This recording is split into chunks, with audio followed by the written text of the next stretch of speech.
Hello, hello, hello. What's happening, friends?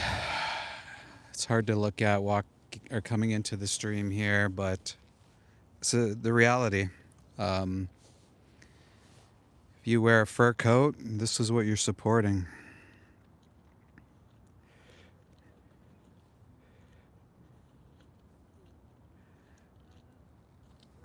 Guys, say hello when you get into the stream. We are live out at a fur sale, flash fur sale, fur jacket vanity sale. Say hello when you get in here. A bit late on starting the stream. Hello, another damn vegan. Welcome to the stream. Thank you so much for being here. Trying to get the name as well as some of the stuff in the background. It's HSG is the company. And we are out here. Holy shit. Let me tell you how cold it is. Protesting this disgusting. Oh, hey, Angela. How are you? Disgusting sale here. I mean, clearance sale. You know the marketing terms, right? All this stuff. So I'm here with Jenny and Peter McQueen, both incredible advocates. And we're here to say, hey, this isn't cool. And this lady out in the hallway was triggered earlier by our presence, telling us to get, and I quote, a fucking life. So, yeah, we're going to be out here as long as it takes, right? So, hit like, share it the stream, guys. This car parks right in front of me here, but I guess that's okay. Maybe I can move somewhere else. Hey, Jake, how you doing? Man, we are out here protesting this disgusting sale that's going on here. And this lady who lost her mind, she's calling the police or something. I don't know what the hell she's doing. I got here and people were freaking out on us, yelling, swearing at us, telling us to get a life. I think that was one of the things that was said. Get a life. Yet they're taking lives and for fur coats, right? Ridiculous. They're trying to block the view. Yeah, they're trying to. Signs. I mean, it's amazing, right? So this is, again, this kind of reminds me of going to slaughterhouses when the companies try to block everything that you can actually see. Instead of being transparent and being like, I love the company and I love what I'm doing, we're trying to hide, trying to hide what's going on here. And people are triggered, the employees are triggered. Yeah, well, we can move. She said, you have a nice view of our cars. I don't know what they're hiding, though. What are you hiding? You're hiding a sign? Yeah, I think they don't want people from inside to see the sign. Ah, right. It's an ugly hat, bro. Very ugly. Animals had to suffer for you, for that ugly hat. Did you kill your cat? Come on. You eat the cats. Not surprising, bro. Not surprising. How much money is enough, guys? How much money do you need? How many more boats? How many more vacations?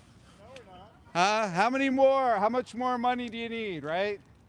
What if we were able to give you the money? Would you still be doing this business or what? Blocking off you? That's hilarious. They moved their vehicles in front of us. Amazing.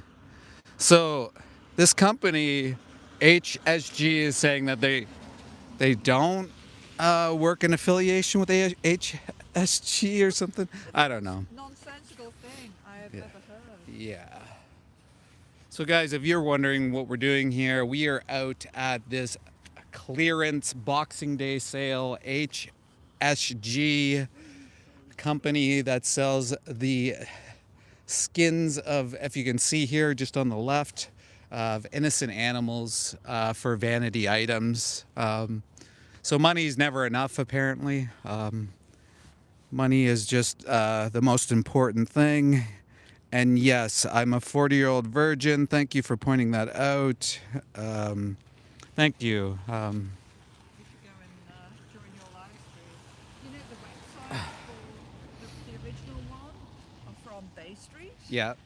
has this as their warehouse. Okay. So, I mean, he's just, you know, a confused guy who thinks that they're not affiliated, even though they're on the same damn website. You can look it up. Well, yeah, it's right on the website, It's right? right on the website that the warehouse is this, and they closed down their major retail store in Toronto and kind of retreated to a tiny little road in Scarborough in the wilds. Right, of, right. Amongst, Just uh, amongst you know, an estate. motor well, it's amazing because these companies, they just, it seems like they're trying to hide from advocacy, Oh, for sure. but yet then they promote these big events or put on these so-called flash sales. I honestly think it's just they're at the end of their rope and they're just trying to sell the stock that they have because they realize that, you know, even Fashion Week has dropped, Vogue magazine has dropped for, I mean, Huge. they realize that like not a lot of people are wanting these things. I Right, mean, yeah. there might be some sort of group of people that still think wearing a dead animal on them is special. Yeah, no, it's a dying industry. Yeah. It's just like animal torture, and I think people are starting to realize that with all the campaigning that's happening Yeah, 100%. around the world. Yeah, 100%. yeah. Thank you, Jenny, for Yeah. putting this event on. It is absolutely freezing out here, but we wouldn't be anywhere else. Hey, Mel and Steve. Some call me Fur. A person who says I'm a virgin. Benji's here. The Vegan Anthem. So many legends in the stream watching here today. Guys, hit like, hit subscribe, tell all your friends.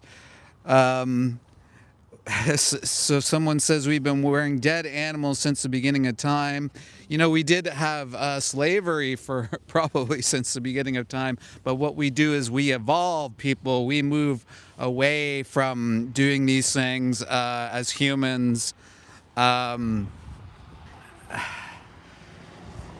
I like to steal animals from pet stores in pillow sacks.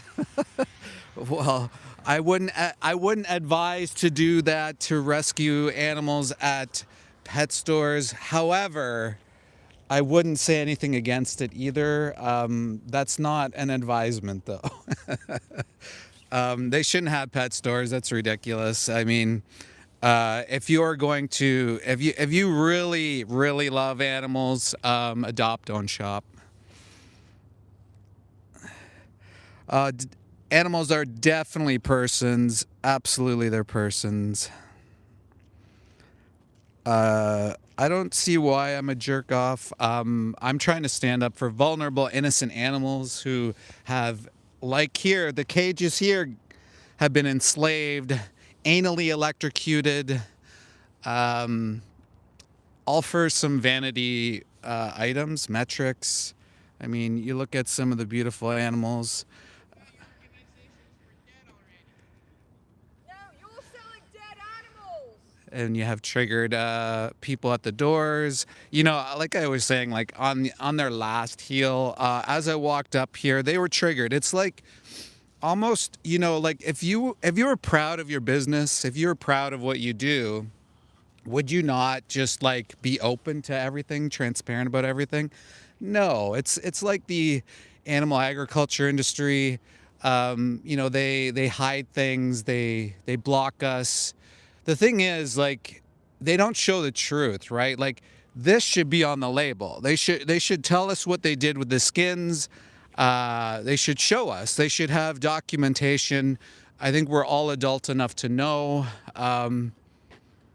you know, what happens, the inner workings of these places. They should open up the slaughterhouses. They should label everything. We should all be have the ability to judge instead of these companies lying about what they do. I mean, they clearly lie about how things are done, humane washing, all these things, greenwashing.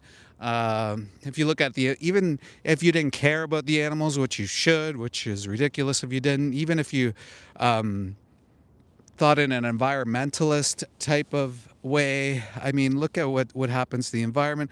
Look at what happens with zoonotic diseases. I mean, these animals can catch anything. I put on like message review, and so it's not showing some of the comments, but this guy's telling me to get a job. Thank you. Are you hiring? Let me know if you're hiring. Maybe I can come work for you, since you're offering up jobs. Christian seems pretty triggered. Christian, let me guess. Have you killed animals? Have you worked in the industry that kills animals? That's my guess. I'm guessing Christian's worked in this industry. You're hiring NKN. What are you hiring for? Hopefully it's not a business that exploits innocent animals. It is violence. If you look at some of these cars this way to block us, I mean, if you're someone who's interested to go and buy said product, and it's such a great business, why would you be blocking? Like, you can't even see anything really, but why would you be blocking that? It's kind of hilarious. What are my thoughts on vegetarian? Campbell asks. Well, actually, I might even not like vegetarians a bit more than animal eaters, because I think most animal eaters don't know what's happening. I think vegetarians are just kind of lazy and they just don't want to look into it, or they're just kind of hiding themselves from the truth. Cows go through immense suffering, pain. They have their babies stolen. You can look back on my last stream and you can see all the crates just at one location where they exploit these poor baby calves. They're in dozens of these crates. They don't have access to anybody else. They're just staring at the back of another crate, unless if you happen to be at the front crate. Do I grow my own food? No, I don't. I don't grow my own food. Do you think that animals should be used as clothing? That's my question back.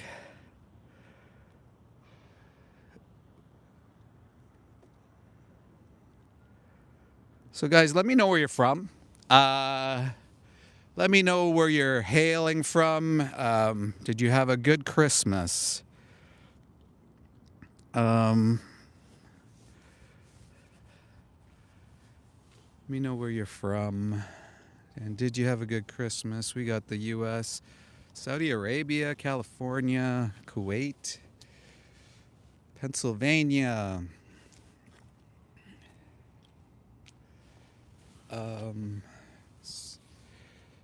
So to say get a job or criticizing for standing up for something they believe in is not right. Yeah, I mean, Ryan says, F the vegans. Why, Ryan? Why F the vegans, Ryan? Let me know. Why do you think? And why are we all pathetic? ODYN. Odin? And Feral Menace says, animals taste great. So do you like salivate when you see a squirrel running down the road? Are you just like getting ready to pounce? I'm just kind of curious. If you're salivating right now looking at the fox, just kind of wondering. Yeah, it's a bit hard. Sometimes the comments are rolling down and I don't have time to read them. Guys, a squirrel's taste. There we go.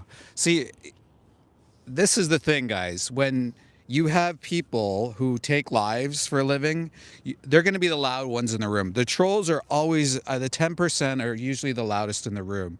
So these people that are commenting things like, I love to eat animals. You know, we're at a fur demo, right?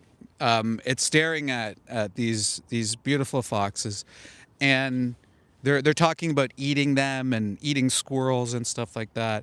these are people that have taken lives before. These are people that go and hunt animals. They have deer farms, right?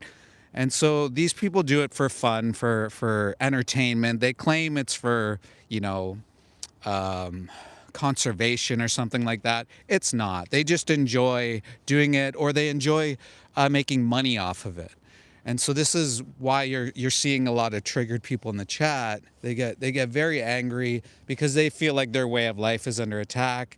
Well, we can move away from it, and that's what we're here showing. Is you don't need to be a part of this. Was it Fashion Week has recently dropped fur from their lineup. Vogue magazine dropped fur from their lineup. Many companies, due to pressure campaigning, have dropped fur from their lineups. So again, we don't need to wear animals. In fact, there's plenty of companies out there that are doing great things. They have warm, like I'm wearing a noise jacket right now, and it's incredibly warm. I even have it unzipped, and it's freezing out today. So there's shoes, there's gloves, there's all sorts of things. And I don't know, like Rusty saying that the hunters are great, and like people that don't hunt are wimps. Like, why? And just because you're wearing a cow doesn't make you special. Like, that was a mother cow that lost their life because you wanted to wear them. Like, imagine we placed the victim with a human and we wore human skin. I mean, people would be going mental, right? It's crazy to think that people. Yeah, I heard you the first time, Apache. You are wearing a dead animal over your body. Like, do you think that makes you a man or something? Do you think that makes you special? Do you think you're cool that you're wearing a mother? Like, I'm wearing a mother cow. It's kind of a weird thing, a weird flex, Apache. Like why do you can keep on saying that you're wearing a mother cow? And the thing is, like, the other thing is they call the skin of a cow leather or hide, again, to remove themselves from the entire process. If you go to some of these slaughterhouses, I've seen it firsthand. I'm an ex-slaughterhouse inspector, and these machines will rip the skin right off of these cows. And I mean, it's horrific. The skin rips off their heads, their faces, and humans are seeing that. I mean, like, the poor animals getting shot in the face just so you can wear them when we don't have to. This is all unnecessary, right? These animals, confining them, keeping them in cages, this is unnecessary. This is what we're getting to. And people are doing this for vanity, for yum-yums. Like, the two activists I'm with today are vegan over 35 years. I mean, 33 years and 35 years. I'm vegan 12 years. There's millions and millions of people that are vegan. It's simple. It's not. If I can figure it out, anybody can figure it out. There's some weird comments, man, for sure. Guys, so let me know, guys. Are you vegan? If you are, hit 1. If you're someone who's actually thinking about change and open-minded, hit 2. If you are a total loser, animal abuser, hit 3, double tap the screen.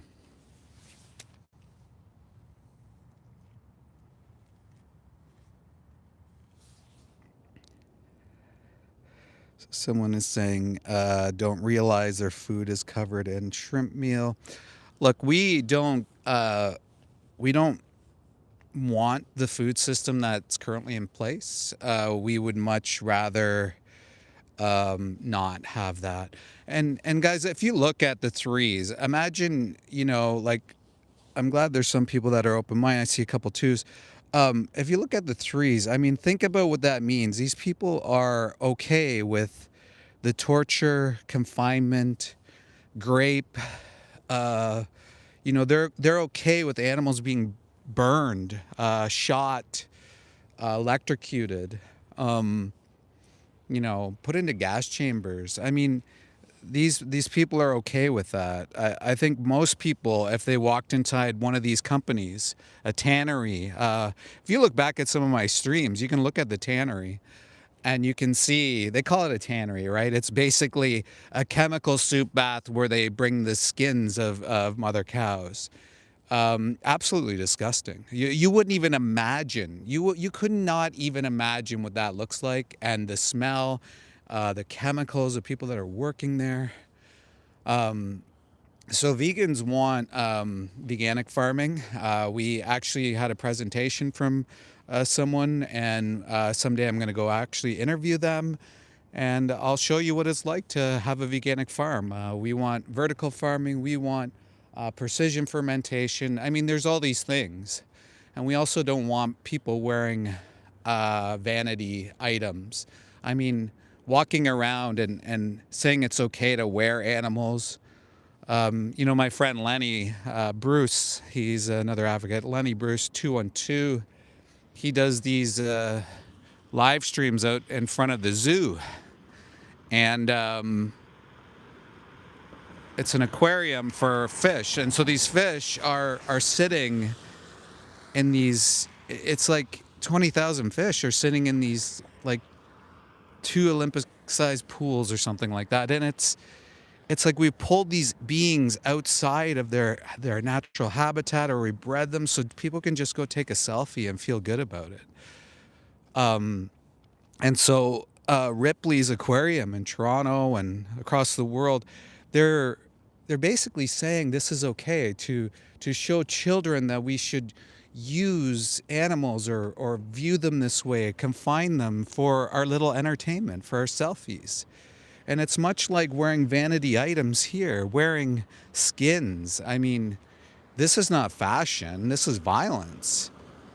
People should really go take a look and see what happens in these furred industries, in you know, what happens with these animals being taken out of their natural habitat. You can't even imagine. When I used to work as a federal inspector for the Canadian Food Inspection Agency, I would hear stories about people trying to import birds.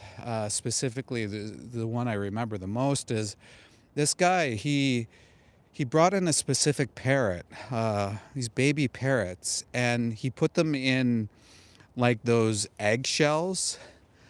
And he had about, I don't know, like 20 something or 50 something. I can't remember the number. And they all died. So he was caught trying to smuggle them through the airport. And so people talk about species extinction, and they really have no clue. People are trying to bring these animals into countries, and they're really causing species extinction because, you know, those parrots, I think, were worth maybe $1,000 or $2,000 each, and so these people do it for this money.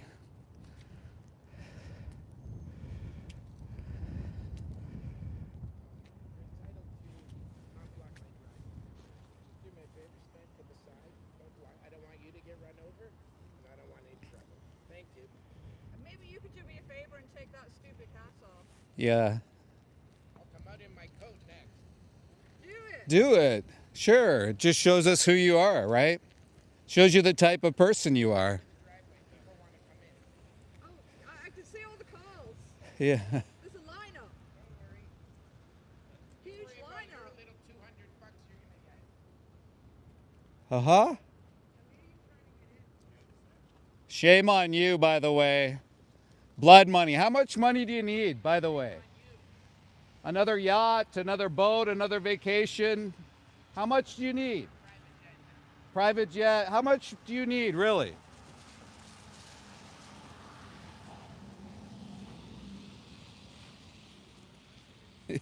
You know, not to give away too much, but there may have been a certain place some activists went to, and it was one of these places that do this to animals, right? They entrap them like straight ahead. One of these places, and you would not you would not believe, you know, the stench of this place, what it does to the environment. It's literally, you know, near a community. And oh, this person's driving slow.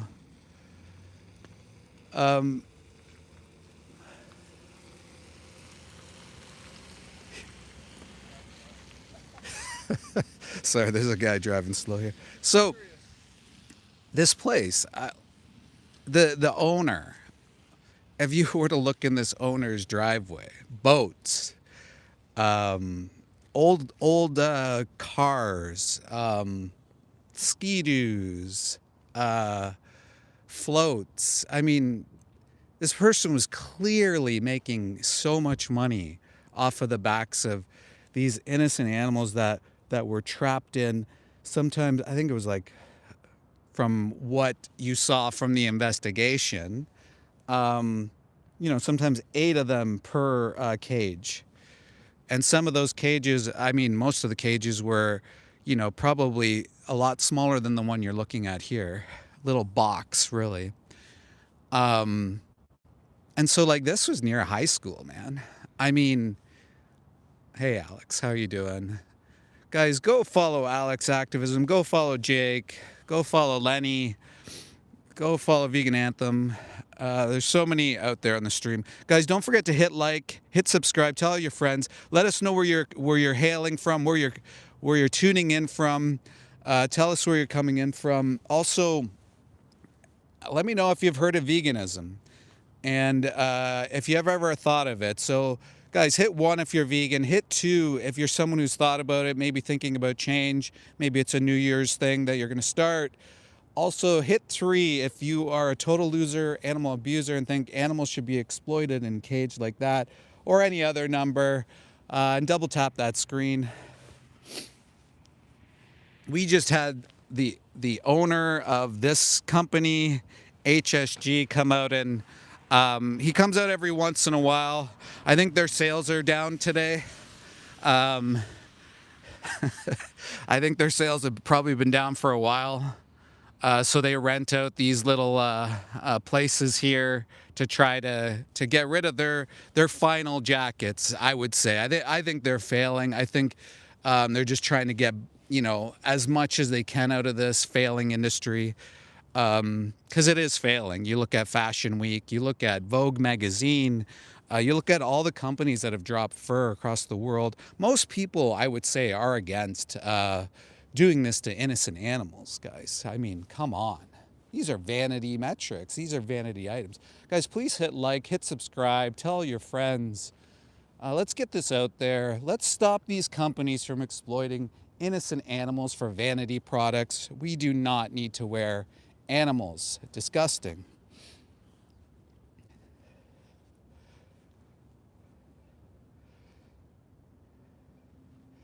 No, it isn't growing again. That's funny. See, the people that say the industry is growing again are people that obviously probably hunt, or they, you know, sell the furred animals, or they agree with it. And in fact, this industry is dying. A lot of bans are coming in place. I can see Canada eventually coming along. Canada is a bit of a slow mover, but a lot of countries globally are moving away from this. Yeah, meatheads equal caveman. I mean, guys, you don't have to eat animals to live, to survive. 12 years here, you know, I can lift my arms, I can walk, I can stand outside in the freezing cold. I mean, it's not rocket science. We know we can live vegan. There's actually a documentary called The Game Changers. Oh, it's been watched, I think, over 200 million times. Also, I want to point out in the description, we have a quadrupler up right now for just till the end of the year, the 31st. For every $1 that's put in, it's quadrupled. So you put in 50, you get 200, and that goes towards activism. It supports activism across the world. It's for We the Free. It's an incredible animal rights organization. If you guys wouldn't mind checking that out, sharing it out, if you can donate, that'd be great. We do not need animal products in our diet. You call them meat, they're individuals. Notice how we've moved away from individualizing them, using words like meat or skin or leather, or, you know, all these euphemisms like steak or bacon. You know, this is kind of weird, right? That you can't just call them who they are, the individuals that they are.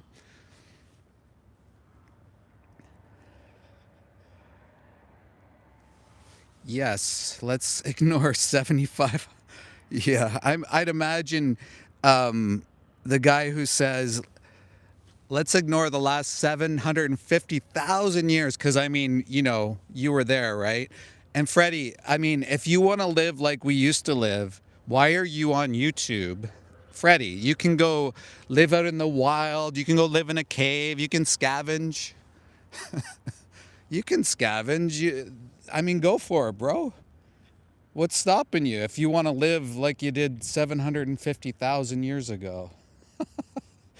These people, I'm telling you. Crazy, guys. Don't forget to hit like, hit subscribe. Once again, we are at a fur sale event, HSG company, just trying to get rid of their last bit of jackets, I would imagine, because most people are against this shit. And people like Freddie, who hunts, and clearly I obviously knew that Freddie takes lives just because of what he was saying. He says he hunts all his meat. So, Freddie, tell us about your first experience, the first animal that you killed, not the meat that you killed, because you killed them and then made them into body parts. Tell us about that first experience, the first time. And I'll tell you why I'm asking, if you're brave enough to do so.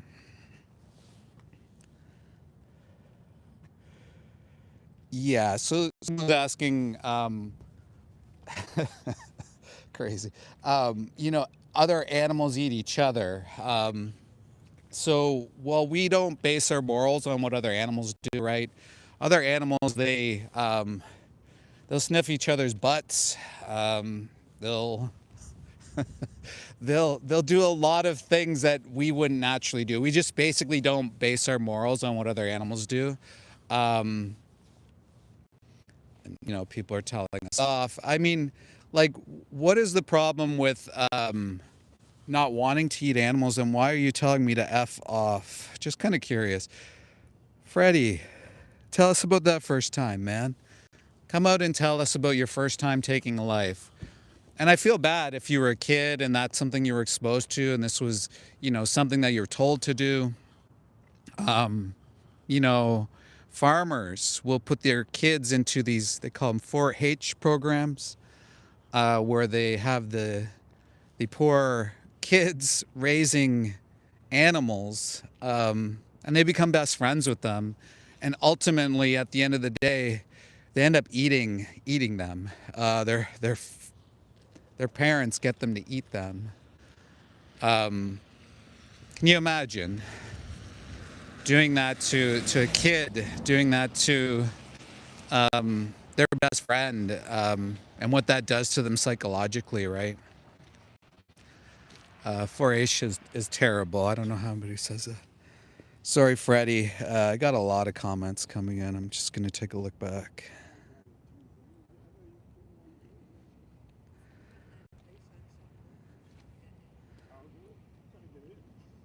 So guys, let me know where you're from, where you're tuning in from.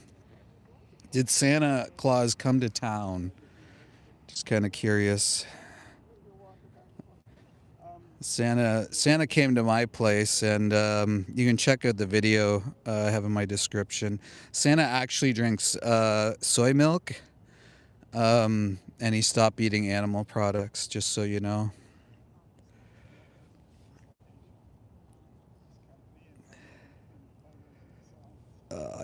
I can't see your comment there, Freddie.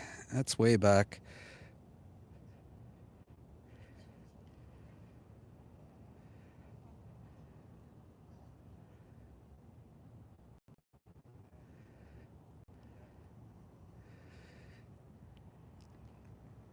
Yeah, I can't. I scroll back all the way and I can't see it, Freddie. Sorry about that. Um, yeah, I mean, Freddie, listen. Yeah, the whole idea is that we don't have to do it. You're doing it because, like, you enjoy the thrill of the kill. That's why people hunt. They hunt for entertainment. They do it for the thrill of the kill, because they can not do it and they can live and survive and be happy and thrive. So you can move away from taking a life, Freddie. There's someone named, I think he goes by Uncaged. His name is Hunter Toby. He's an ex-hunter, obviously. His family, his parents named him Hunter for that very reason. And so I have yet to see anybody have a debate with him and lose, or sorry, win. Nobody can beat Hunter Toby in a debate. And in fact, he's convinced a lot of people to change their mind. So Uncaged, I believe Uncaged for the Animals. I can't remember exactly, but it's Hunter Toby. Um, he's an incredible activist. There's also someone named Chris. He's the vegan sheepdog, another hunter that's changed as well.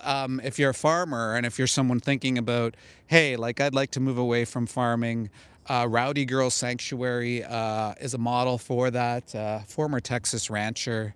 She changed many moons ago, many years ago. And she has an incredible story. She has a documentary out, someone to follow and watch. Also, there's something called Transformation Project you can look into. They can help you move away from farming animals. There's veganic farming. There's other ways of doing these things. I have a feeling that people are going to be really moving away from farming animals. A lot of kids aren't going to be wanting to do that type of work these days. Dude is 40 and out of touch. Well, tell me what I'm out of touch about. I'm an ex-slaughterhouse inspector. I worked for the Canadian Food Inspection Agency for over 15 years. So I worked in many facets of animal agriculture. And, I've been an advocate for, since 2017-ish? So tell me what I'm missing. I used to work in an investigation unit. We would get cases of on-farm cruelty. I've been on probably more farms than 99% of people. I've been in more slaughterhouses than 99% of people. So tell me why I'm out of touch. I learned 12 years ago that I could live vegan. And of course, since I learned that, it took me a little bit of time to start speaking out. Because I thought, much like a lot of people probably in the chat, is I don't want to tell people what to do. I don't want to do this. And I think people should be allowed. And then I started to learn that, no, we've been indoctrinated. These animals don't have to be in cages like this. And the animals were suffering, all the ones that I saw and what they went through. Animals frozen to crate, animals frozen on trucks to death. The copious amounts of animals tortured in animal agriculture, it's insane. You can't even imagine. You couldn't even make up a story so horrific on what happens to these animals. Go to a mink farm, go to a fox farm, go to some of these countries that are processing the animal skins, go to a tannery, go to a rendering facility. I mean, you don't even have to get outside of your car. You're going to smell it. Yeah, so I've done several podcasts, interviews. I tell my story. So I don't think I'm that far out of touch. I think I just dropped my ego, and I think that's it. And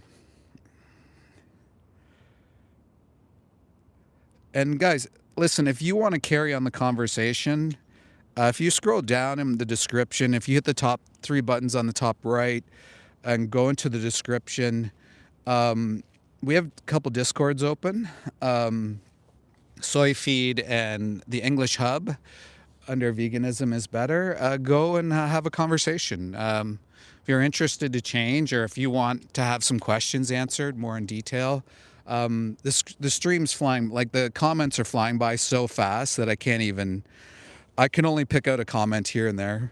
So Guys, don't forget to hit like, hit subscribe, share out the stream, tell your friends.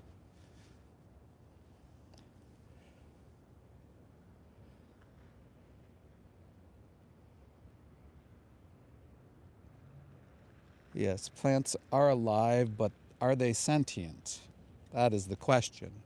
And even if I were to steel man your argument to say, yes, plants feel pain or something like that, or they're sentient, well, then you should be vegan, right? Because you're feeding probably 100 billion land animals each year.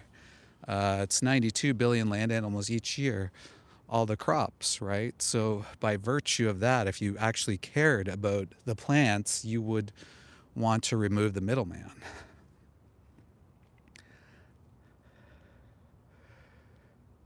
So where are you guys from? Again, tell me where you guys are from. If you're just tuning in, we are out in front of a Boxing Day clearance event where we've seen absolutely zero people go into the store, which gives me great hope. There may have been a few people that drove by, seeing that, maybe this doesn't align with them anymore. Maybe they came here and they saw, the minks here entrapped in the cage that were anally electrocuted, or they saw the fox here also encaged, running in circles, just so somebody could wear them. Vegan for over 10 years, that's terrific. Yeah, 12 years for me, if anybody else wants to say how long they've been vegan for. Yeah, they are anally and vaginally electrocuted. It's no secret. There might be some gay people here. Yes, I don't know what that has to do. If you're interested, I'm sure there's other places you can go look for that. Yeah, well, Zach, just because something tastes good, I mean, if you were to eat the animal product raw, I doubt it would taste good. The thing is, you season that, you fry that, so that's why it tastes good. I eat way better. I have way more options now than the same 3 pieces of flesh that I used to eat. Yeah. I beg to differ. I eat terrific. I had, what did I have yesterday? I had a burrito with all the fixings, bean burritos, terrific. It was incredible. I mean, I'm eating pretty healthy these days. Had some oatmeal with all the fixings. And guess what? The animals weren't exploited. Unlike someone saying they had steak and eggs. Eating a mother and torturing an innocent chicken, hen. I mean, insane, right? What an insane world we live in, that people think that it's acceptable to torture innocent animals. Do I ever sit still? Well, that's the problem, Daniel. You're the same, Daniel. Daniel Broccoli in the house. Always busy, always out for the animals. Guys, go subscribe to Daniel Broccoli. I think we had some people kind of interested. Oh. Yeah, I guess. Yeah, BMW here. I think we're going to get Jenny McQueen possibly saying something. Tune in, guys. Stay here.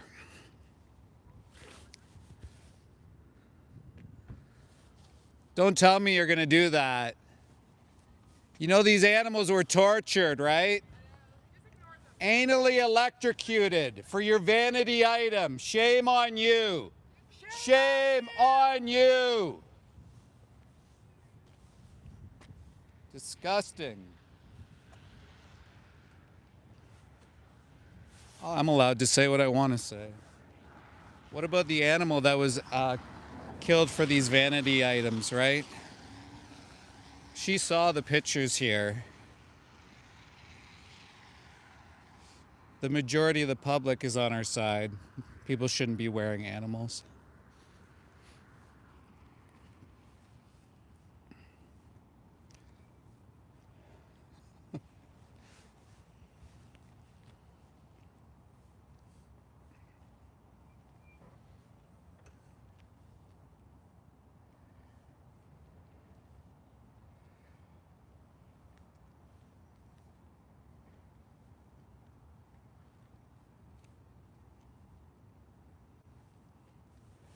Guys, you think innocent beings should be encaged for months at a time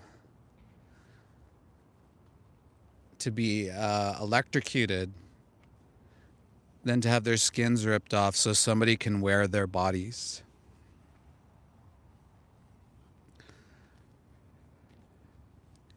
It's amazing, like, some of the comments and how triggered people get. Uh, you know, a lot of people just follow the crowd, right? I mean, if you look at history, if you look even just a little bit back, I mean, people would look at humans a little bit differently and house them and use them for certain things. And,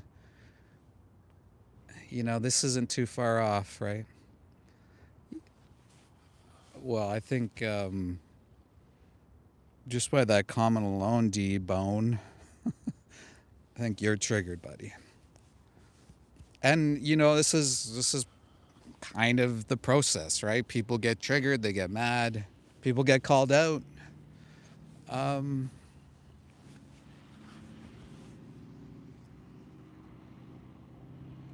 Yeah, John Cow Tag, guys.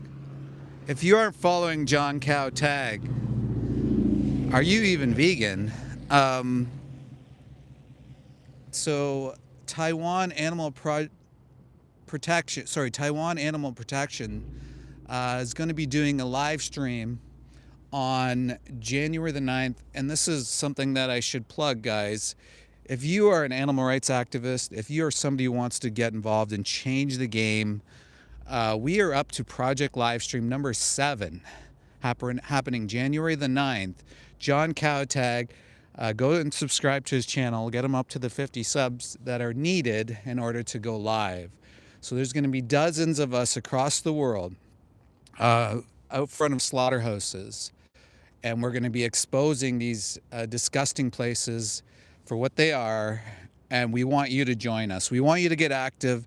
For some reason or another, YouTube is really valuing vertical live streams. And that's why you see so many people in the chat here. So it's a good opportunity to speak up for the animals. Probably one of the best opportunities you could ever have in doing so. So please join us. If you have any questions, you can reach out to me on Instagram, or it's at Project Livestream on Instagram, or it's Mel and Steve at Instagram on Instagram, and we can set you guys up, get you started, teach you, and we can all support each other. So many activists are doing this globally. Freddie just kind of lost his mind a little bit. So that's sort of what happens when people, they take lives, they don't want to deal with it. Freddie, the reason I was asking earlier is, so there's a lot of like psychology on what happens, like a lot of data on what happens to people who take lives. So there's a video called What Killing Animals Does to Your Brain. It's on YouTube. It's by Bite Size Vegan, and it goes into the psychology of what takes place when you take the lives of others. And so the long and short of it is, when you take a life, you start to, you lose empathy, right? You have to. As someone who worked in slaughterhouses, I had to do that. When I saw the chicken's head frozen to a crate the first time, I had to lose my empathy in that moment. I moved to apathy, and that's sort of what plagues society a bit, I think. So I moved to apathy, then, sometimes people move to psychopathy. It's sort of common, and it's been studied. So again, Freddie, if you're open-minded enough and stop losing your mind in the chat, go check it out. Go check it out. Apparently I'm a hypocrite. Thank you. Why? I don't know. That's Pia is asking. Hi, Pia. Yeah, bacon. Let me tell you about bacon. Look up porcine epidemic diarrhea. Very common place, and they can't even solve it. So if you look at something like swine flu, you look at things like parasites and pathogens. I would never like bacon. I don't know why, it's just another body part, but people got to call their body parts something to justify it. If you look it up, bacon's a class 1 carcinogen. So it's much like smoking or ammonia. And why would you do that to your kids? Like, you give them that? Like, would you give your kids cigarettes? I don't think you would, right? It's kind of weird why somebody would do that. Whoa. See this person driving with the... Anyways. Let's see here.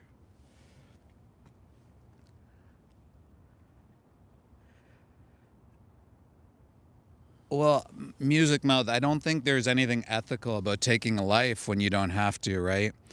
Even if, let's pretend, again, and these are I'm giving you guys the argument, right? Like when someone was talking about plants feel pain or something like that, I gave you the argument. I gifted that to you, per se.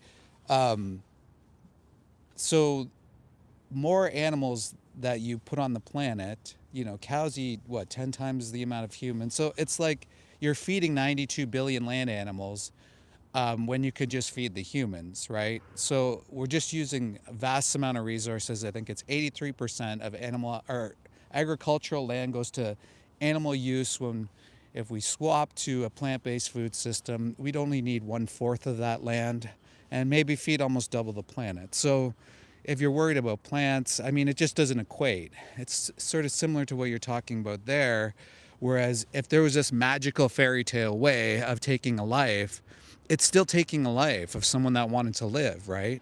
So it doesn't matter if someone wants to call it ethical or not. These are terms that are socially, like, brought into society to socially condition us to make it acceptable. Just like these euphemisms like bacon and steak and all these things. Ethical is just a word. You're just putting that in front of something to try to make you feel better about your food choices. Humane is just a word trying to make you feel better about your food choices, right? These are just words to try to make people feel better about what they're party to. And it's insane. Like, if you look up humane, it's benevolence, right? How do you benevolently kill someone that wants to live, right? And so people will talk about, well, we'll give them bigger land and whatnot. All the animals that, I think it's 80% of the animals that are eaten on the planet, as far as land animals, are just 42 days old. I mean, they're less than 6 weeks old. So this isn't a life. They're all genetically engineered. All the animals everybody eats are genetically engineered. They grow so fast, so big. It's crazy, okay? At just 6 weeks, a chicken will weigh the equivalent to a 250-pound baby at the same time. So this is not normal. This is not natural. This is not normal. This is not organic, or whatever you want to say. They're all genetically engineered. They're basically disabled babies.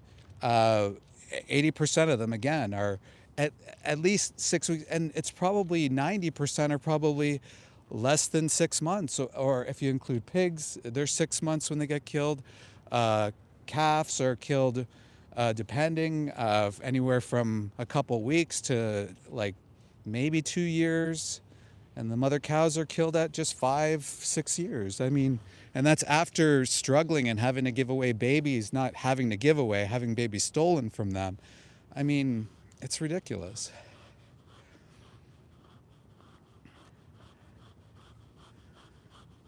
So we can move away from it. The biggest thing about this whole situation, yeah, no problem. The biggest thing about this whole situation is I think it's our ego. Because I remember when I first went and I changed, I thought, whoa, wait a second, I'm worried I'm going to do this. Rather than just like sort of like looking into it and really delving into the how and the why. I didn't look at the why, right? I knew the why already, but the how I was just not looking into.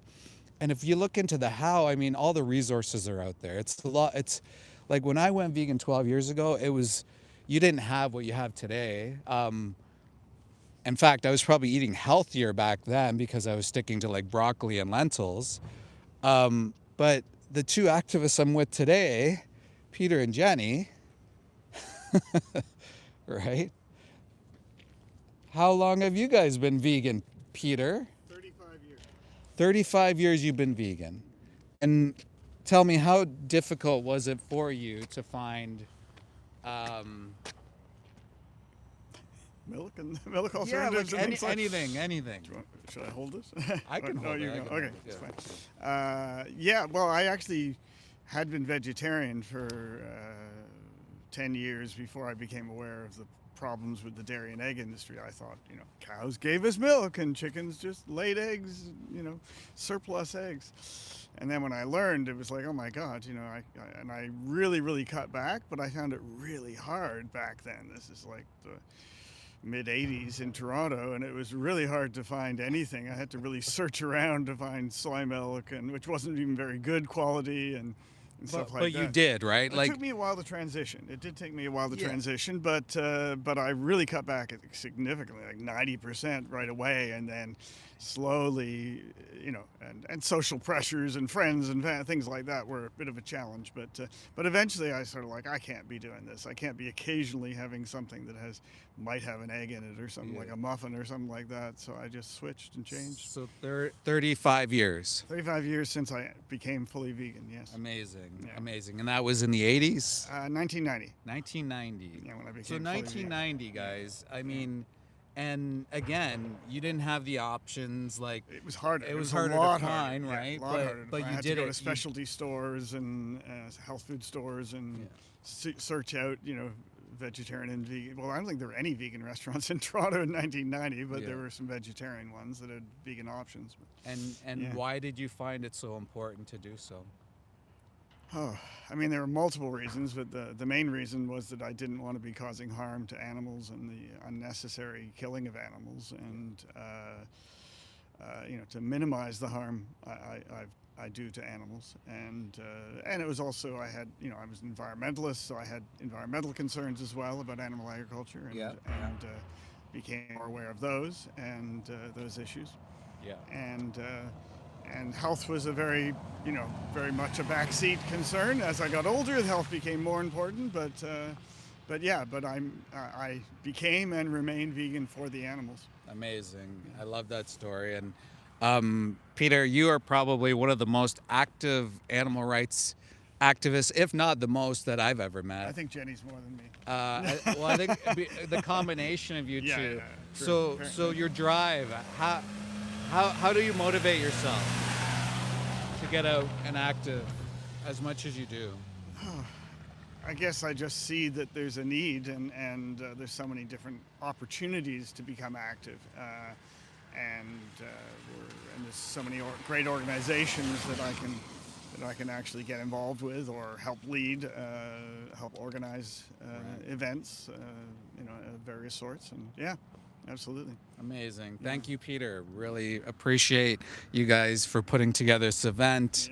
Yeah. It was Jenny's idea. You should talk to her next. I think I'm going to run over to Jenny now, if she'll have me. I mean, maybe I'll get her to come this way because it's easier.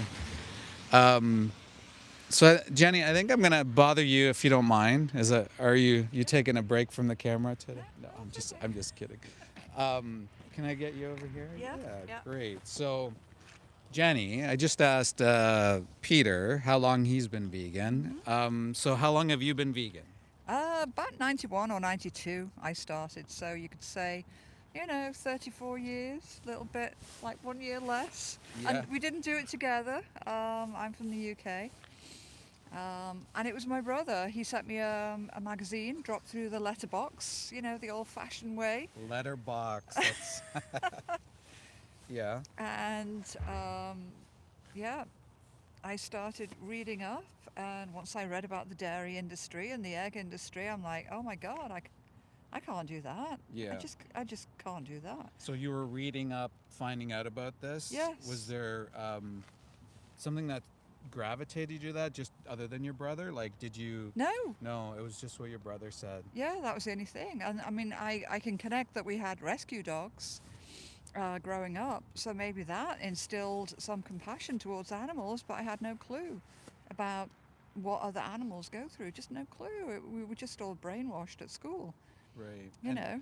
And so did you find it difficult being vegan as far as like finding, like, say, food items or stuff like that? Yeah, well, I didn't do tofu for like 2 decades. Yeah. And finding milk. There's a strong vegan movement in the UK. Yeah. So there was a vegan company doing Plamil milk, which was in a can. It was like condensed milk in a can that you could, kind of break open. Okay, all right, yeah. But apart from, if you wanted sausages, you had to buy a bag, add some water and mix it up. And then there was nothing in the freezer really that you could buy. There was one chocolate bar. Right. In the whole, yeah. So yes, you could say that, but you still held to it. I did. I was totally committed. Yeah. Once I read about the industry, I'm like, I can't believe what was hidden from us. Yeah. Yeah. I just couldn't believe it, and I was on my own. My brother was in another city. I was on my own when I did it, but I mean, what difference does it make? And so, like, I was asking Peter about his driving force and what kept him active, and want to say it and speak out. Like, what's been your motivation? Just knowing that we need to defend the defenseless. Yeah. And just knowing what's going on behind closed doors. I've become an investigator, and I've been inside places now. Yeah. So I've been inside pig farms. I've seen little calves in hutches at the dead of night. It's just heartbreaking. I've been inside where hens are kept in battery cages. Yeah. And honestly, they look out at you, and it's so almost tough. like they feel like they're looking towards you to help them. Yes. They feel like you have their best interest at heart. Yeah. And when I've been inside pig farms, the poor mothers, they look at you and they're just miserable. And oftentimes they've got serious injuries. Yeah. Like one mother pig had a massive prolapse of blood, thick, spattered on the wall all around. And she was being kept until her babies had come to terms. The cruelty and the suffering, which is behind closed doors, is just, it blows your mind. It really does, and I'm with you on that. Like, I've seen so much. Jenny, you've been arrested several times. Yeah, it's double figures now. Yeah. So what? And I would say what, at least 20 times. No. Well, I've been in handcuffs around 20 times. Okay. But I call like a full arrest, getting arrested and charged. In charge. You get taken to a holding cell. You get been in a few trials. Yeah. So I'm a criminal now from the last one, which is ridiculous. You're sitting in a pig farm, a disgusting pig farm, and you're the one getting charged for it. Yeah. And you're peaceful. You're not breaking anything. You're peacefully trying to bring awareness to the situation that's going on behind closed doors, and we're the ones getting arrested. Yeah, basically just putting a mirror to what's happening. Yeah. Allowing adults to decide, and yet you're being charged just for putting a mirror to the industry. Yeah. And Crazy. I understand the concept of private property. I do. Yeah. Break and enter. But when there's live animals, Yeah. when there's suffering, sentient beings inside there, the whole concept of private property needs some serious reconsideration. That guy was pretty close. Yeah, he's got the whole road and no other cars on the other side. It's pretty wild, yeah. Yeah. So you mentioned going to this place and fighting, and it still doesn't seem to not deter you, but you still have focus, and you're out here. Like, today's freezing.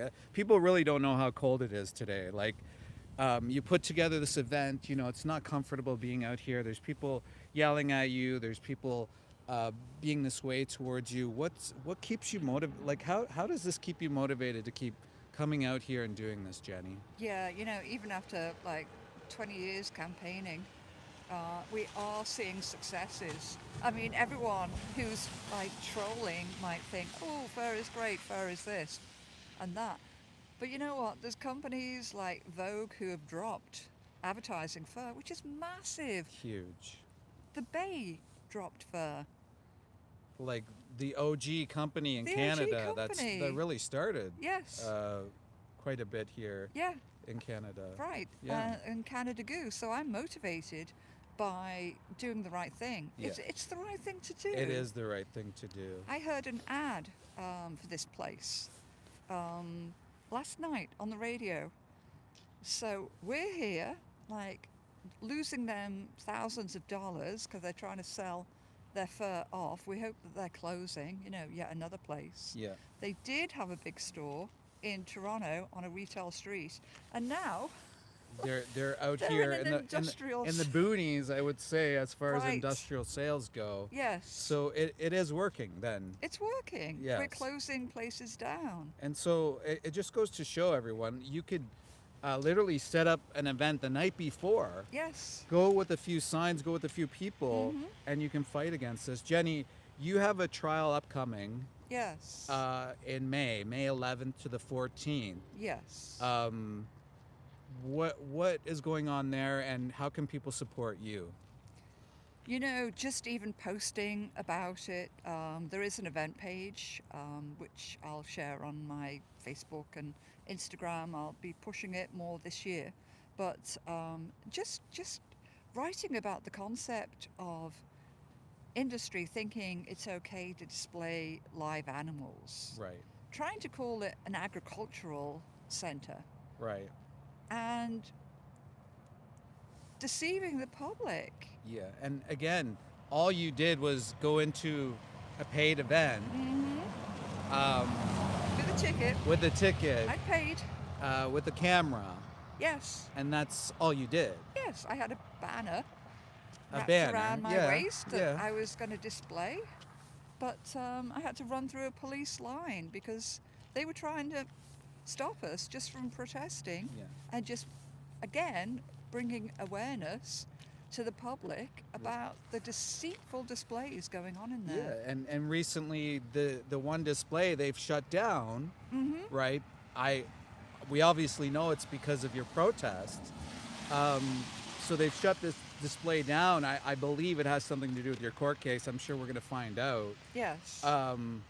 So yeah, and then they also had other people go in just wearing a T-shirt, and they were kicked out. That was the most hilarious thing because this year, because I was banned from going inside, we had like a rota of people going in and recording, and this lovely, friendly, bright couple, Robin and Andy, Yeah. are wearing like Go Vegan, Animal Rights, and they're kicked out. They're surrounded by security. Just for wearing T-shirts. For wearing T-shirts. The police are called.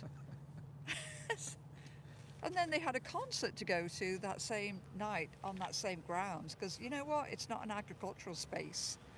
Yeah. It's a I mean, fairground with concerts, and then they couldn't go to their concert which either. is kind of like a crazy thing. Person keeps going back and forth. Maybe they're delivering, but it's a crazy kind of thing, isn't it? Amazing how afraid this industry is. Just like when we showed up today with this company here, HSG, how triggered they were just for simply having a camera out here, just for simply Yeah. displaying the truth. Exactly. If these companies and animal agriculture is so impressed with what they do, and these displays specifically, which is crazy to me, that they have these displays onto the public Yeah. saying this is us, this is what we represent, but they would never allow the public to go inside their Oh, factory farms, Can right? you imagine? Can you imagine? I mean, the sign we've got here shows mink, and people can easily look up the hashtag mink trial. Yeah. We had an activist, Malcolm Klimovitz, go inside mink farms. Again, he didn't break anything. Yeah. He goes in with the camera. He went in with a camera, he displayed it, and he yes. was found not guilty on, I think, a few trials. Yeah, yeah. So it's simply in the public's best interest to know these things. And I think we're all adult enough, and that we should have access to every bit of knowledge when it comes to what we're wearing Yeah. and something that's in the public's interest, like food and stuff like that. Exactly. Yeah. Exactly. That's all it is.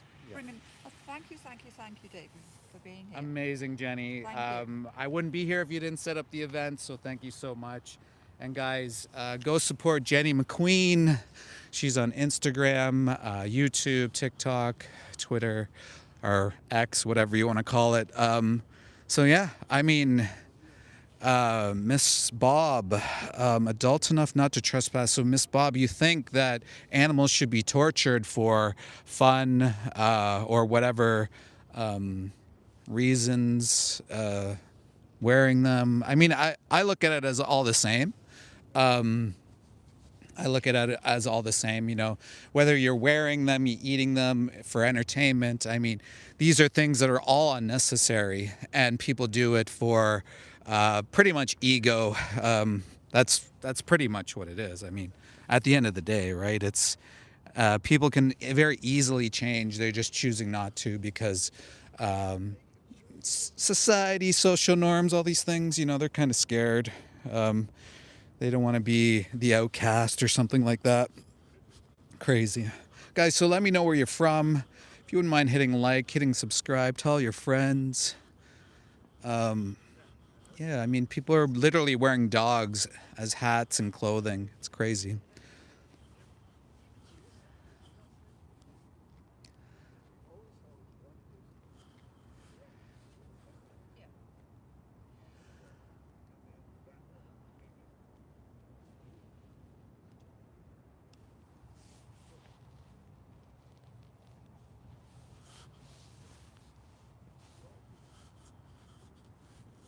Basically, these are dogs. I mean, the fox is basically you're wearing a dog, or coyotes. Hello, Colorado.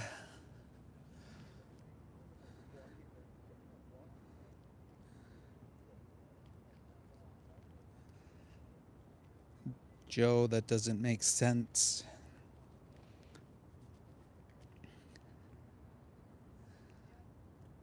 Toes are freezing.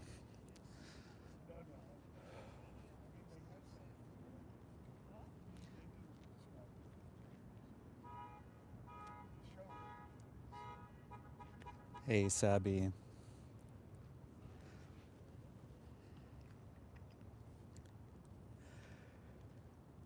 Yeah, they do eat dogs in some countries.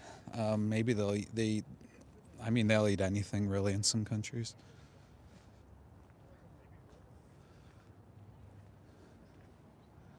I'll just give you a little view here of that coat.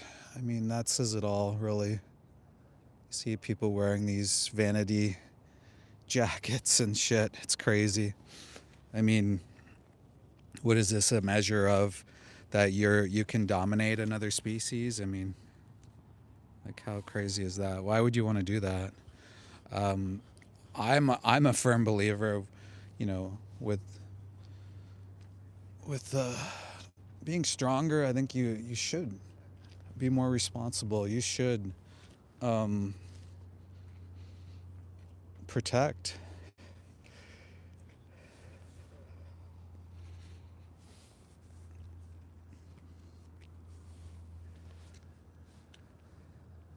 Yeah, exactly. How many slaughterhouses are in heaven, guys?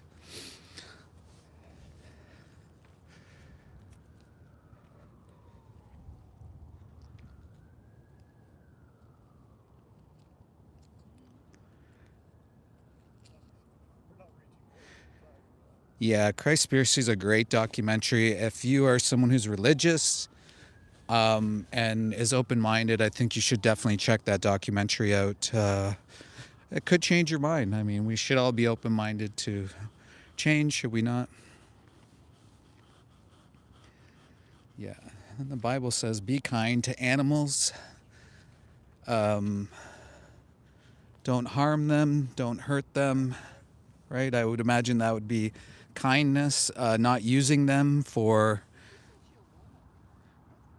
commodities when we don't have to. I mean, we don't have to. So this is in Toronto at a fur sale. This company, HSG, they were formerly part of some bigger companies, and I think they're on their last leg. They used to be in a bigger store, and now they've well, I think that's why they were so triggered earlier, is that they now now we're in this, like, out in the middle of nowhere in this commercial area, because the times are changing. People are waking up. Vogue magazine dropped fur, which is massive. I mean, if Vogue magazine drops fur, then yeah. Someone's saying only in Toronto, nothing better to do. I mean, you're watching me. I mean, do you have anything better to do? Crazy. So yeah, Fashion Week has also dropped fur. Many companies. There's something called the Animal Activism Collective. There's also CAFT. There's Fur Free Toronto. So many great groups across the world with the singular message is we don't have to use animals, wear them, eat them, go to zoos. Like, it's ridiculous. Berluti, yep. Louis Vuitton. It's another one. Holdout. But eventually eventually it'll be the next thing, right? So eventually people will wake up and realize that they shouldn't be a part of this. And so we have another vehicle coming by, potentially looking into driving away, we hope. Yeah, exactly. Leave the animals alone, guys. They're just animals. Oh, here we go. The guy's out again. They just said run her over. Did they? Yeah. That's wow. So imagine how triggered these people are. The lady inside who told us to fuck off earlier said that we should be run over. Like, they should run us over. Sorry, what was that? What did you say? Was that a death threat? Crazy. Well, you're the one who said it. It's picked up on camera, by the way.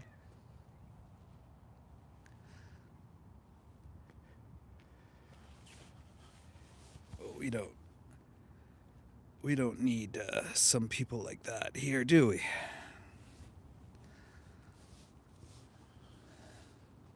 Trying to make up all these stories in their mind about how we're paid.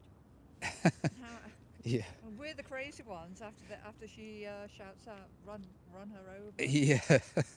It is kind of crazy, right? Yeah. I seen that with who was it? Tash Peterson, I think. People were saying, oh, you're doing this for money, doing this for money. Now she's in bankruptcy. Now they're saying that, what did they say? Something about, oh yeah, the only reason she's doing this now is to get money. Oh, And it's like, wait a second. So she puts herself at risk, puts herself in these situations, ends up like getting fined and losing her income and owing money. yes. And now apparently she's doing this. Like, if you want to earn money, animal rights activism isn't the place to do that. No, it's really not. No. You would definitely not be looking at standing out in the freezing cold, getting yelled at, getting threatened, having people troll you in the chat. Like, no, there's no money in animal rights. I mean, if there were, I wish there was. I mean, I think we need more money in animal rights. It would be great because then we could have more people fighting for. Yeah.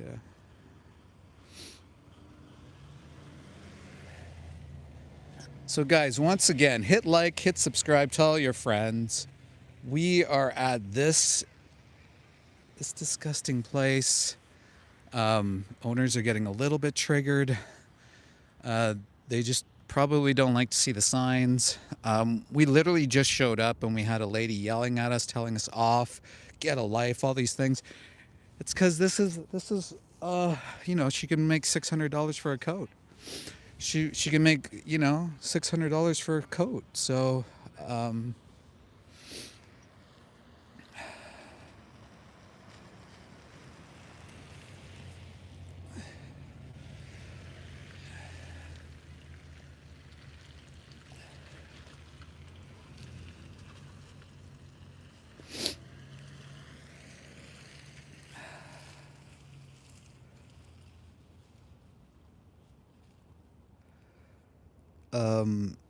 well, the thing is, if you want less plant deaths, bro, if you want less plant deaths, then you would like not feed other animals and then eat them that way. Why support a company that trades in death? Look up fur farms. Look at what happens to the animals. Shame on you. Animal abusers.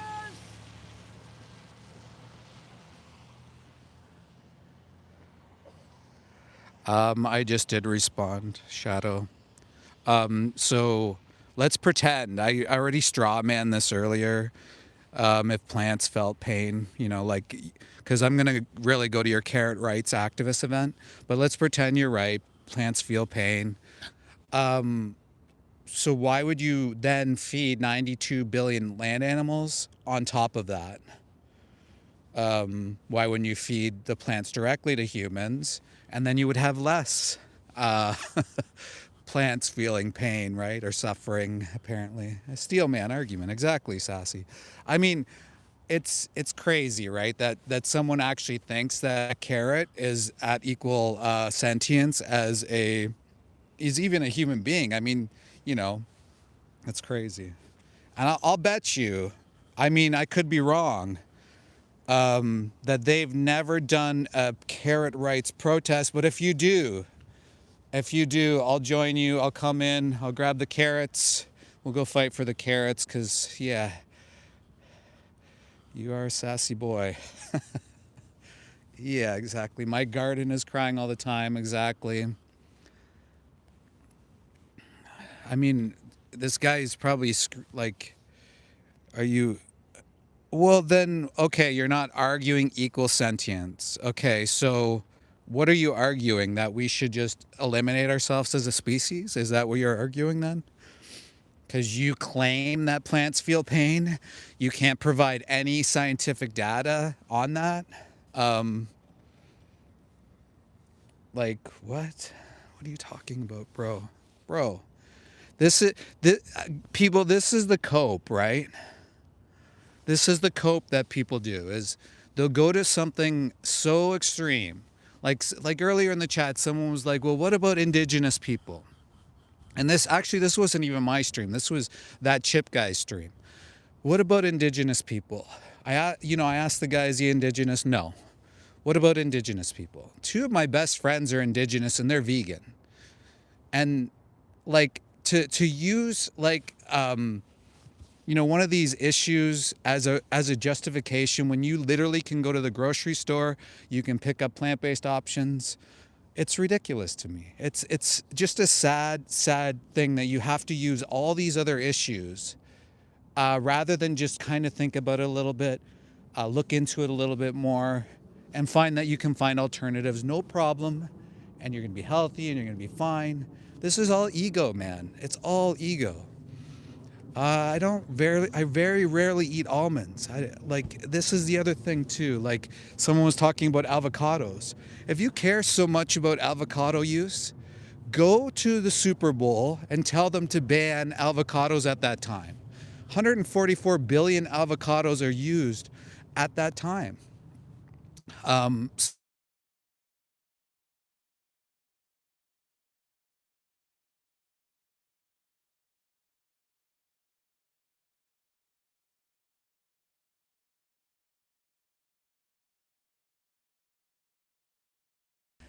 these fucking jackets of animals.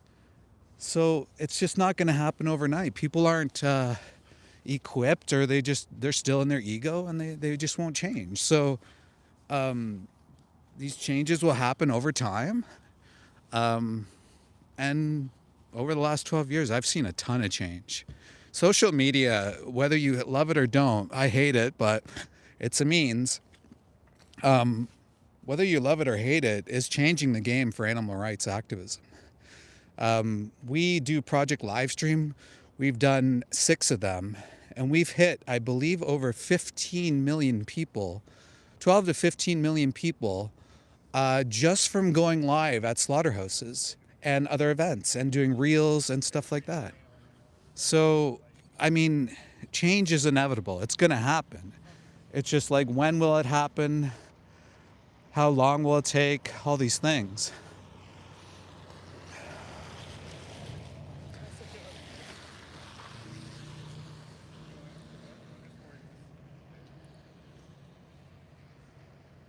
And yeah, exactly, Pia. Why do people just have to be dishonest? I mean, it's one thing to say that you don't care.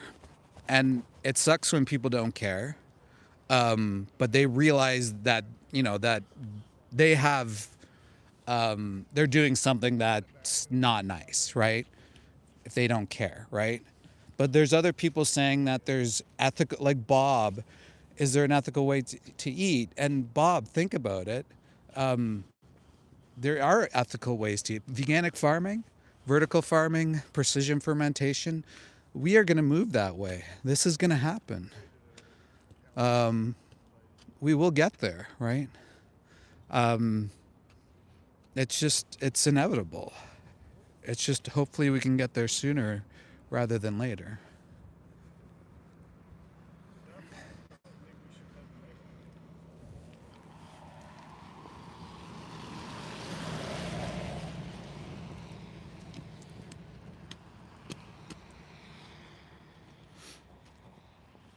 Yeah, guys, look into veganic farming. I'm going to be interviewing somebody, hopefully sometime soon, and I'm going to go to her veganic farm, and we'll show you practical ways on how you can start doing your own, and or helping others move in that direction.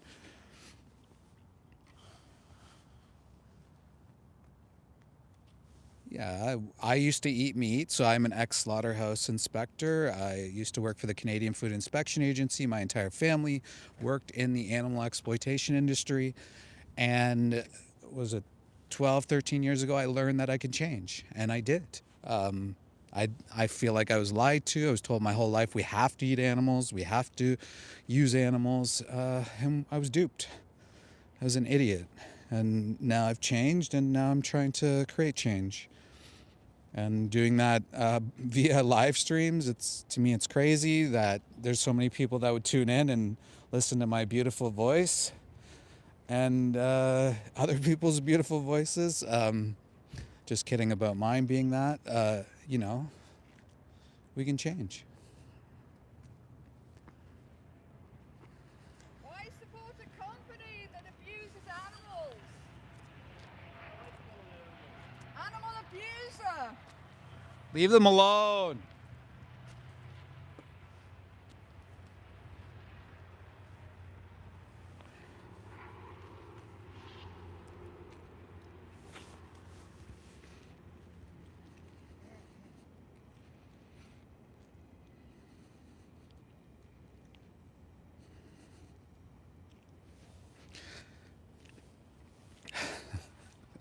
Some of the comments here are crazy. So guys, again, let me know where you're from. If you're just tuning in, this is HSG. This is what they've turned out to be. Used to be, you know, this lavish company in front of, you know, in downtown Toronto, is it? Expensive neighborhood. Expensive Yorkville neighborhood. Yorkville neighborhood. This bougie place. And now they're reduced to renting out titanium and I don't know, renting out this little factory. They can't even shovel the driveway for their patrons. Look at that. They can't even shovel the damn driveway because they're all about money. They probably never lifted a finger in their life, you know. Maybe I shouldn't say that, but yeah, they're trying to make their last few dollars on the animal skins that they've procured. It's sort of like cheese. Did you know that in Canada, at least, and some other places, they're stockpiling cheese because there just isn't enough demand and it's too expensive. So they're stockpiling cheese in Canada. They're giving farmers access to tax-free loans so they can rent warehouses just to stockpile cheese because that makes sense.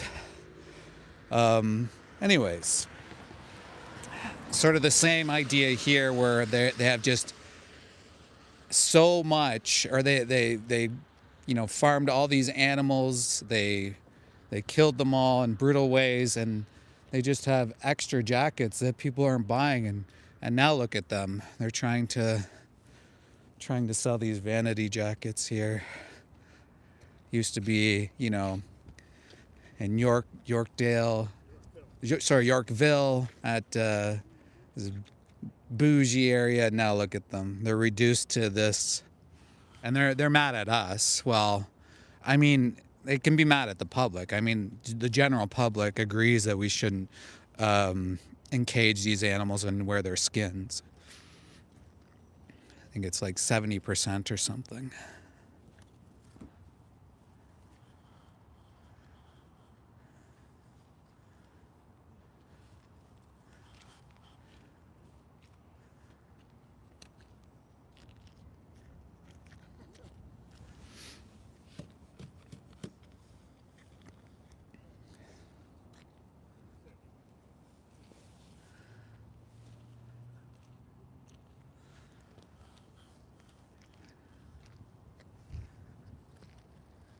Good thing we aren't polar bears.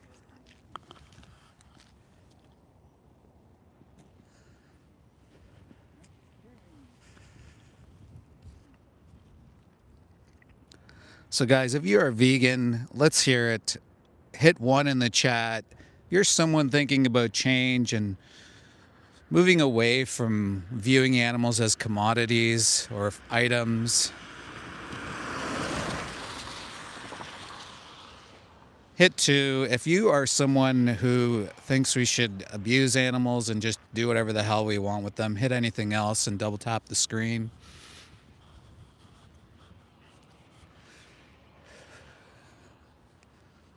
This guy's coping hard. He's just staring at us. He's like, I think he just had a moment.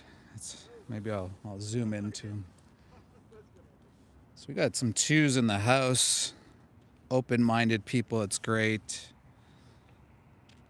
So it says a giant fur sale. I've seen 2 cars go in, likely relatives.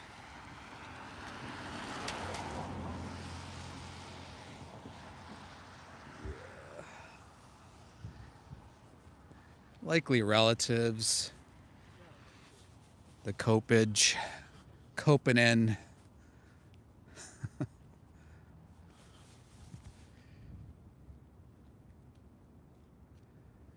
Yeah, exactly, Pia. I got a friend named David Miller.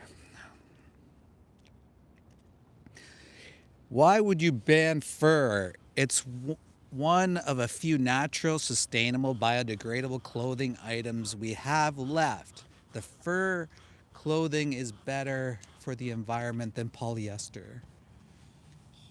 With all the preservatives. Preservatives? There's a chemical soup. Yeah. I mean, look at the factory in Toronto that we go and film. Yeah. Like, it's vats of chemicals. Yeah. And then how can you say that it's sustainable? If you want to keep fur, you need a refrigeration system. Yeah. Otherwise, it cracks up. I mean, it's like, duh. And how good is that for the environment too? And then how much resources are used to cage animals in fur farms? Yeah.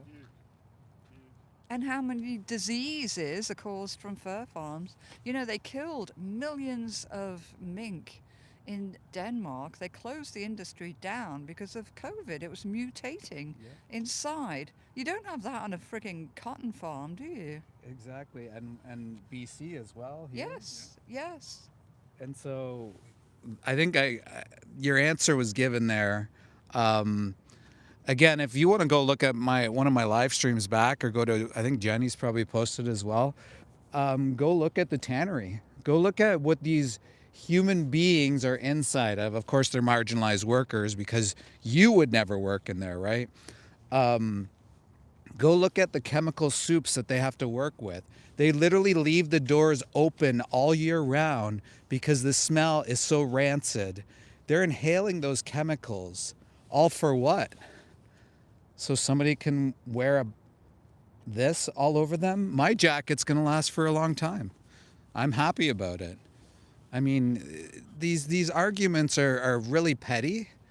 And it's basically a line that you've heard before, and it's really something you haven't even really thought about fully. And again, yeah, exactly. Your cancer jacket. Well, they are cancer jackets. Go see what happens to people that work in these places. They're basically marginalized communities that are used to work in these factories. They don't want to work in them. They just feel like they have no choice. It's not college-educated people that work in them either. Well, it's a co-product, right? If you look, dairy's been on the decline for how long? But it keeps getting propagated up. Hey, there, Zaid. Keeps getting propagated up because they've infiltrated the politicians. I mean, they literally have the Canadian, what is it called? The CDC, the Canadian Dairy Commission here in Canada. Basically, literally, all it does is promote dairy, and then by virtue of that, you have the tannery, which is in a community, by the way, spewing all those chemicals in a fucking community. It's awful. Nobody should ever work in one of those places with all those chemicals. It's insane, and you can smell it down the street when we do our protests as well. It's awful. Stop putting humans in that environment and stop doing that to animals. Well, you can find other ways. And if you look up Vicky Lanola, she has so many different plant-based clothing.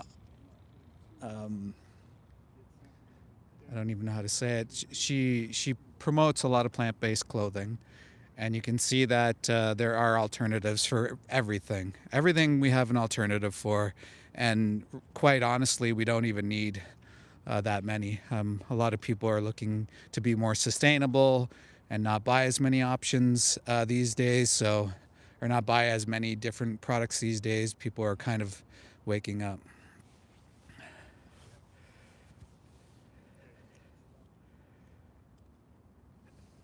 Hey, Tone, how you doing? Hey, Tessa Saves, how are you? No, we don't need to eat meat, Brandon. If we did, we'd have a lot of people in the hospital, and there's people that are vegetarian. They don't eat meat. So you're saying, what, close to 1 billion people should be dead because they don't eat animal products? That's ridiculous.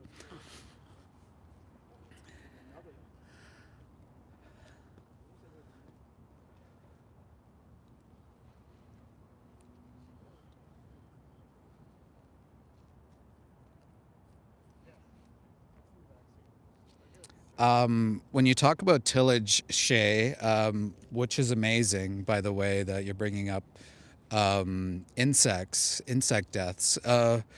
We want veganic and vertical farming, precision fermentation. You're still advertising that you want to have this situation.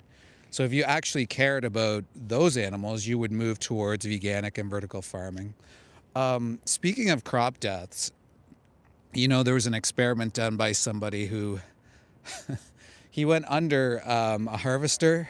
I wouldn't recommend it, but he did it as a test to show that he didn't get, hurt or anything, because there's a lot of space in between there. So the animals and the crop death numbers, I mean, it's pretty wild that people actually conflate these numbers, and it's been debunked so many times. And it's what animal agriculture does, is they make up these lies.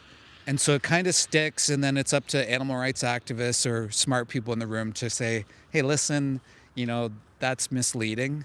Just like the carnivore diet, right?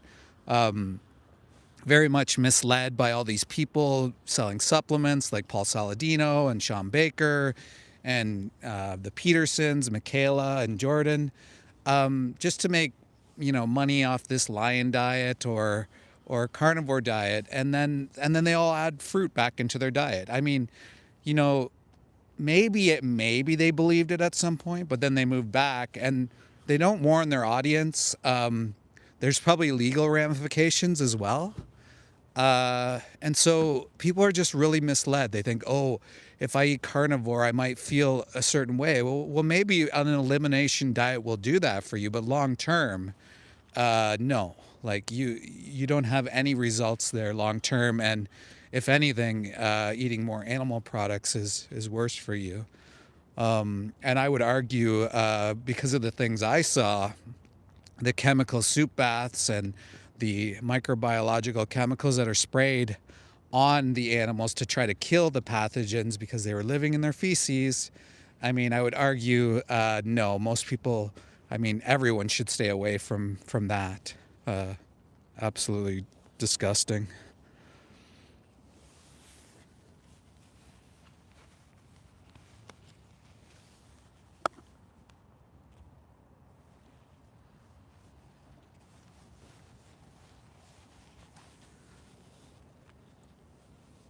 So, guys, hit like, hit subscribe. I'm going to be possibly live on January 1, bringing people to a location maybe they've never seen before. And I'm working on, there might be some singers at this place, so there might be something going on that day. So don't forget to turn on the bell notification if you do subscribe.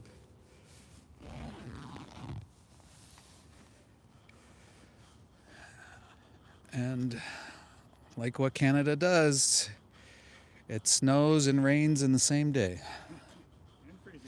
And freezing rain, yeah.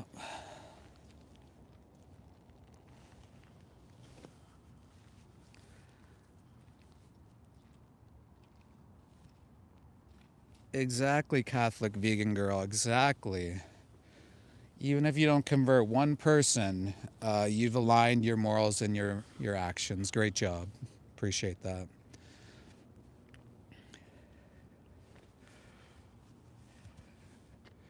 Now my phone's getting wet.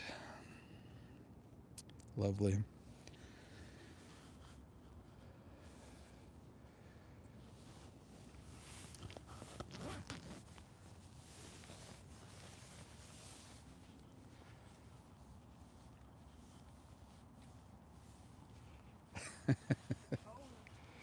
Yeah. Like freezing rain as well is going to happen. I mean, maybe that's a good thing. Yeah, I think so. Put people off going. Yeah. I am, yeah. I'm just trying to cover up my mic. So if the stream gives out, guys, just know that it was due to the ice here in Toronto and Canada. But we won't stop. We're not stopping here. Yeah, the privilege are going in here to buy the $600 coats, the $1,000 coats. That's what's happening.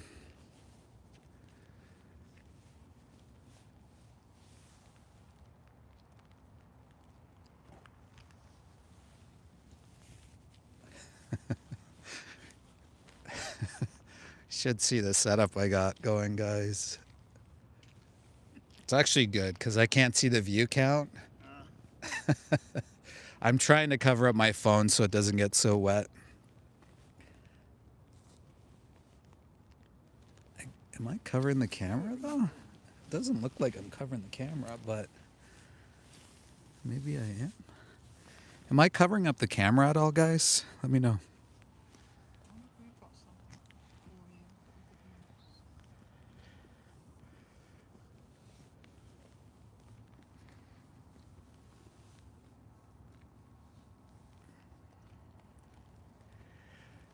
Well, what I would say is that the privileged are the ones here who've made so much money. Like, it's never enough, right? So they made so much money off these innocent animals over the years, and it just seems like they don't have enough. There isn't enough money for them.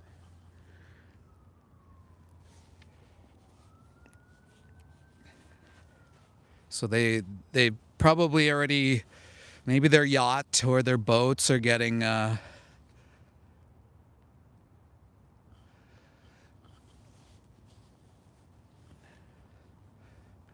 it's fine. Don't worry about it.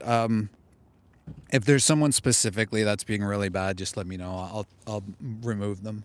Vegan Anthem. I see some other streams when they have a lot of mods and a lot of people. We kind of do want to have a little bit of that. Oh, thank you.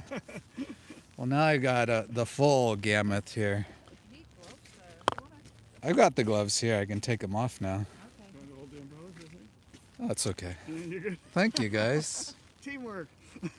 Amazing. Amazing. It's great work, guys. Guys, it is freezing rain out here, which probably is even triggering this business even a little bit more.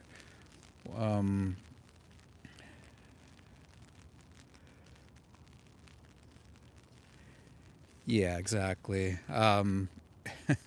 You know, we wouldn't be able to be out here if we didn't have warm jackets or gloves, and none of them were made from using animals. So, People might not realize what freezing rain is. It's a weird thing where it freezes on impact. yeah. So it covers trees, it covers cars, trees break down because of all the weight of the ice that builds up. It's not as though it's warm and it's raining, it's freezing and it's raining, which is a really odd weather phenomenon. Yeah, it is crazy. Yes. And you generally have to be careful Yes. because, yeah, obviously driving or Dangerous. being outside, you can slip and fall, all these things. Yes. Yeah. And it seems to be picking up, doesn't it? Yes. Damn it. I mean, in a way, it's probably a good thing because then this company's not going to be able to sell as many No. of their No, for sure. so-called luxury brand products here.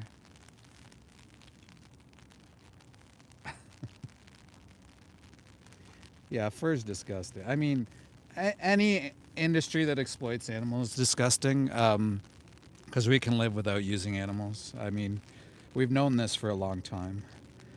Kiki, no problem. Yeah, we can get everything we need from plants, all the amino acids. Basically, it's just caloric intake. Obviously, you want to intake the better ones, but at the end of the day,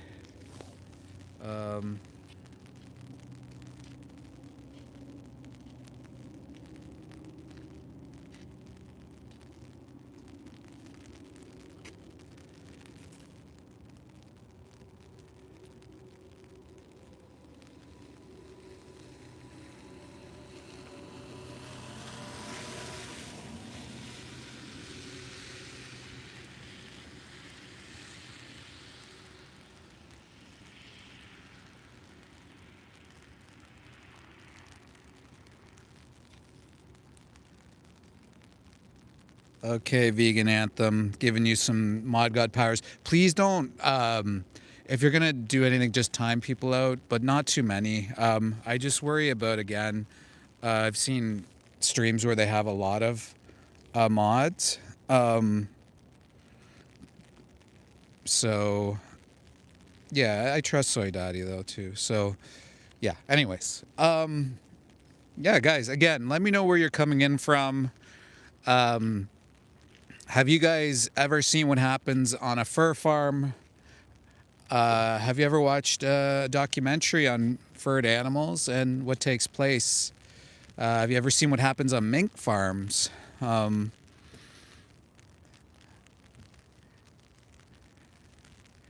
There's recently a documentary, a couple years ago it came out. Jenny, what's the name of the documentary? There's Real Fur Film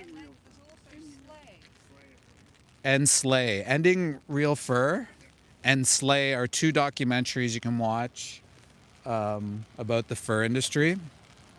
And you can see for yourself just how these animals are treated, sort of what's taken place as far as trying to get bans going. Real interesting documentaries, so feel free to check those out. You can go to furfreetoronto.com as well.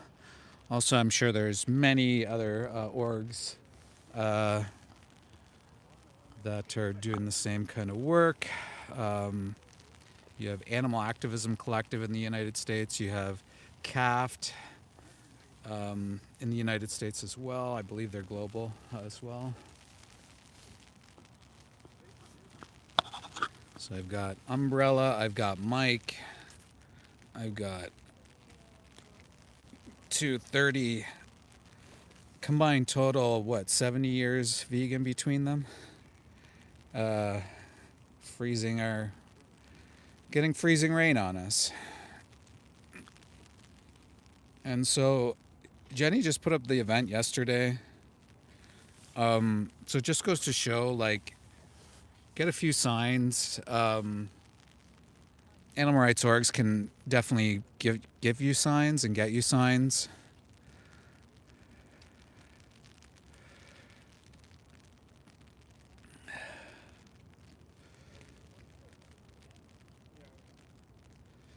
Hunting is definitely immoral, Brendan. You don't have to hunt. I mean, what do you mean? What are you talking about?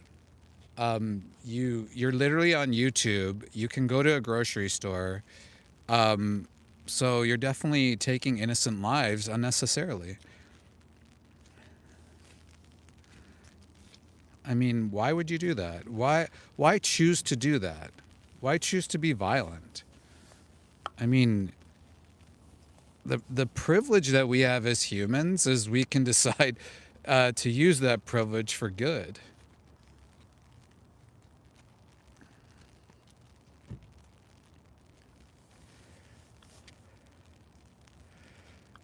Well, Bitman, listen, if you're in a survival situation, this is different.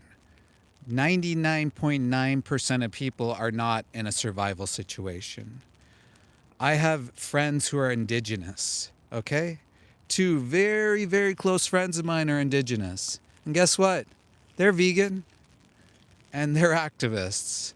And if they heard you say something like that, they'd probably be pretty pissed. Because I promise you, most of the people that talk about these things aren't actually indigenous themselves. So what are they talking about indigenous? Let the indigenous speak for themselves, right?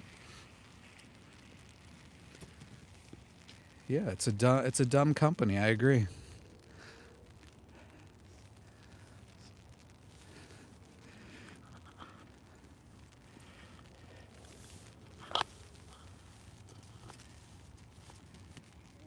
Sticks and stones, apparently.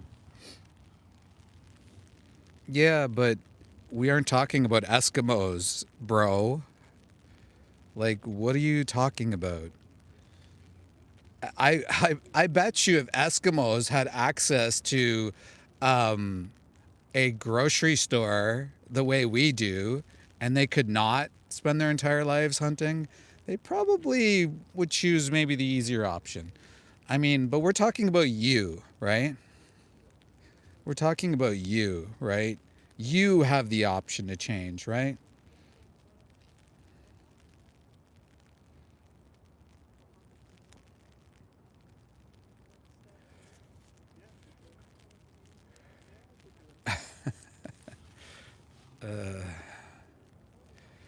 Amazing comments here.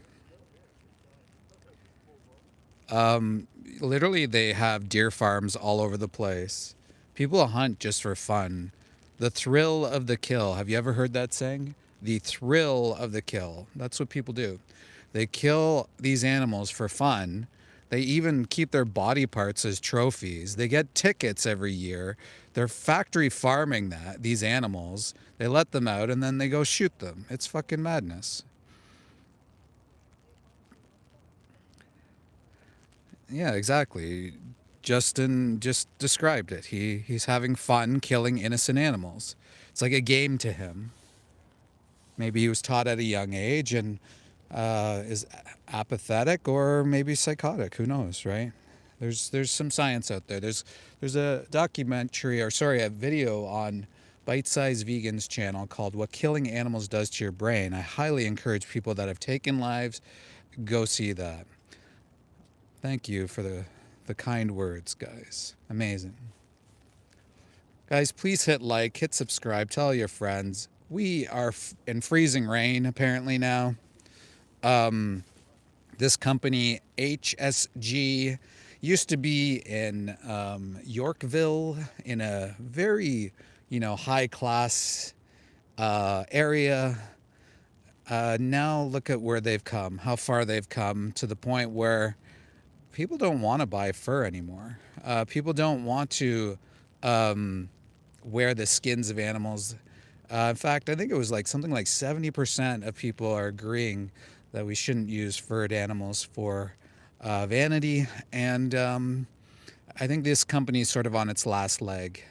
And we're here to see that, they continue and go out of business or start up another business, but just not use animals. I mean, pretty simple. And there's no lies here. We're just out here telling the truth. I mean, you can literally see it in front of you. The minks, the fox, the jacket, it's all in front of you. This is what happens to these animals. Wake up. Cody, I'm retired, thank you. But if you got a job to give to somebody, there's lots of people out there that need jobs. Maybe you can help them. Also, Cody, why don't you get back to work?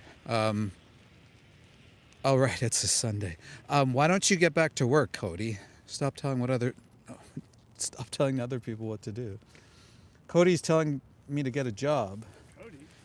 This other, Not the Cody we know. Oh, okay, good. You're at work, Cody. Well, then get off the stream and stop ripping off your employer. Jeez, Cody. Man. Get a job, get a job, get a job. Amazing. No, I'm retired, thank you. And is today Sunday? No, Monday. Sunday. I don't even know what I've lost track. I don't even know what day it is Sunday. anymore. It's It's a Sunday. See, that's what happens when you're retired. You forget what day of the week it is. You don't have to be jealous though either, right? Cody, how about you become an animal rights activist and retire like me, Cody? That's about the third car who's done this. Driven by, turned in next door, turn Yeah. out and drive away. Amazing. I think we're having an effect. I think so too. Nana, why don't you get a job? I won't pay. Which tortured animal did you buy the skin of? Was it Leather shoots my cow. Yeah, they're also a co-product of the meat industry. Have you always hated animals? You always hated them? You want to drape them all over you? Can't imagine hating innocent animals. Vile fur farms or fur scrap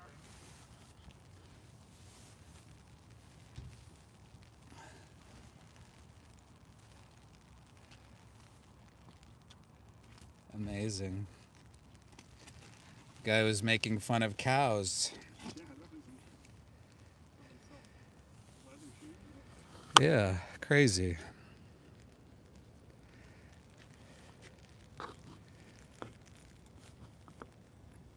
Fur trade is a lie. Animals do not want to die. We aren't trespassing, by the way.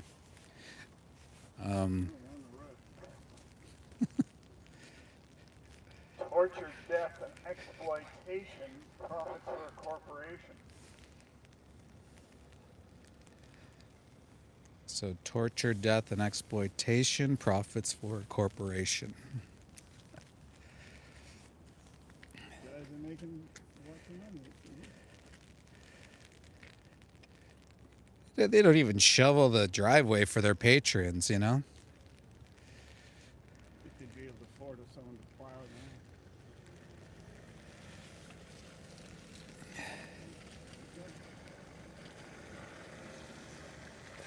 Yeah. They're in there a long time. I don't know what they bought. Wasn't big. Maybe they help skin the animals alive in there,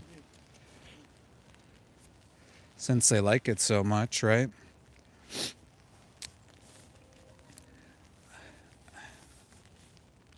You eat the breasts of individuals. That's weird.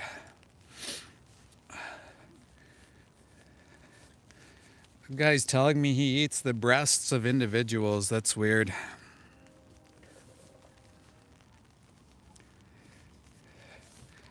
Why don't you call them who they are? You say roast beef. Well, why don't you call them the mother cow that was executed, treated like garbage her entire life, and now you're eating her? I worked in slaughterhouses, so I don't know why people feel the need to tell me who they ate. In fact, maybe since these people like it so much, why don't they go work in the slaughterhouse? They can stab the mother cow who's freaking out on the line. They can shoot them in the face multiple times. And you know, sometimes they're still pregnant, so you can also, you know, see the babies cut out of them. Thank you. Right? Since you like it so much, go suffer the PTSD, turn to the drugs and the alcohol like the marginalized workers that you use as proxies, right? Because it's not you working in the slaughterhouse, right? It's not you shooting the animals in the face and hearing them scream all day, right?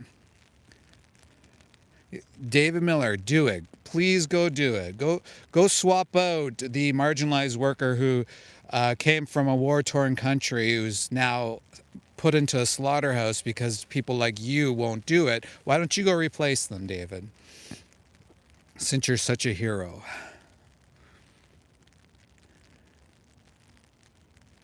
So someone said, what I'm doing is only hurting my cause. How is that, Devin? How is that? You know that Vogue magazine recently dropped fur? Did you know that Fashion Week just dropped fur? Did you know that so many companies are now dropping fur? Did you know that this company was actually in an affluent neighborhood selling these furred animal body parts? And now they're at this location?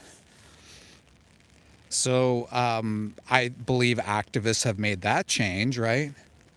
I think it's a similar mindset to saying, hey, you know, everyone owns a slave, so, you know, what are you going to do about it? There's nothing that can be done. It's the same mindset. Women's rights. Oh, so, you know, women don't have rights. They shouldn't have. It's the same mindset, dude. You're just trying to say, shoot the messenger, in a sense of saying, hey, just because I'm speaking out or saying whatever, you don't like the way I'm saying, you don't like my approach, you don't like whatever, you're just using that as an excuse to continue justifying paying for the things that you support, which is violence towards innocent animals. And for what? For things that you don't need. And what's amazing here is people like will say, well, what about humans or what about whatever? Like, think about it. Go work in a slaughterhouse. Go see what happens to the individuals that work in there. PTSD, drug, alcohol addiction, increased violent crime rates in these communities. This is all what takes place as a result of exploiting animals. So why do you do it when you don't have to? If one person changes in the stream of the thousands that are watching today, one person changes, that's 200 to 300 animals out of the equation.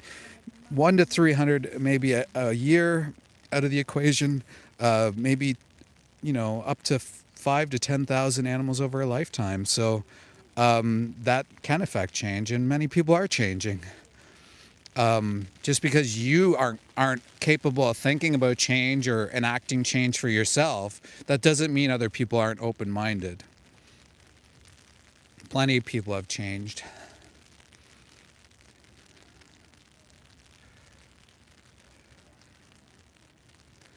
And it's amazing that people who have never done activism, armchair people that just sit at home, won't ever change, won't ever do anything other than just complain about other people trying to affect a better society for the world.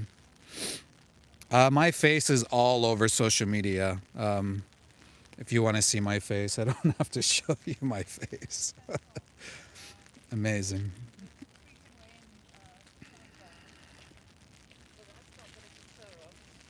LB, I quite literally do podcasts.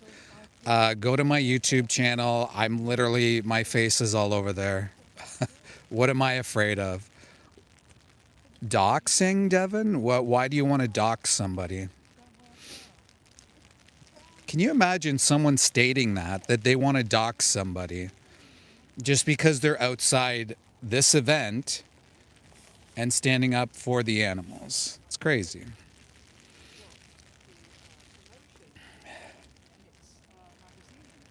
Thank you, Devin. Do you want to have a debate about it? Do you want to go online and have a live stream debate about it and show our faces and show who we really are? Because I've offered this challenge out to a lot of people, and I always somehow get denied or never hear from the people again. Humans are animals. Guy thinks he's an animal. Well, humans are animals. Yeah, it's not. LB, if you think that's a flex, then you go ahead. I can have a barbecue without exploiting others. It's not really that hard. I did it 12 years ago. I'm an ex-slaughterhouse inspector.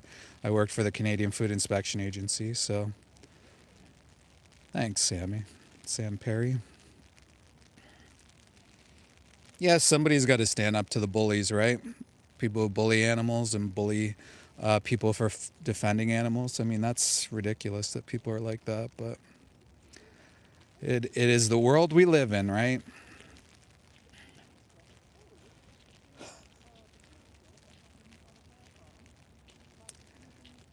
No, Cody, I'm not a bully. What am I doing?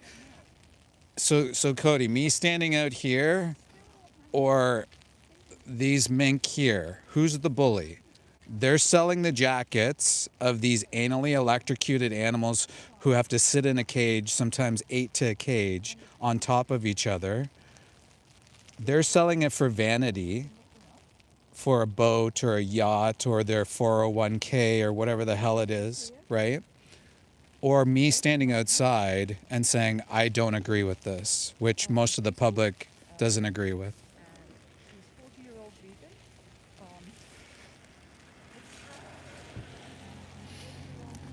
Who's the bully?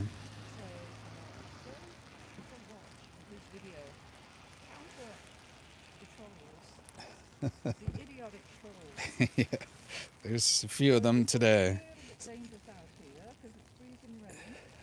Yeah, it's getting a little wet. I think my feet are frozen over, actually. Thank God they brought an umbrella. Well, we don't base our morals on what a bear does in the woods, guys. Come on.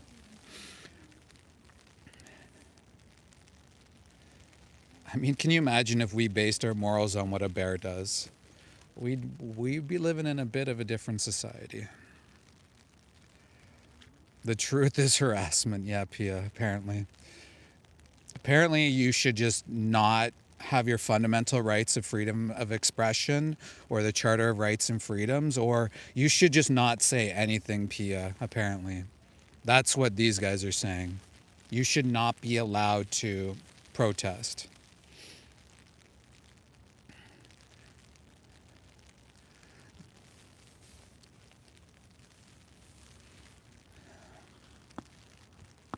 Cody, just because you don't value animals, you hate them, doesn't mean a lot of people don't. And Justin, you want to debate?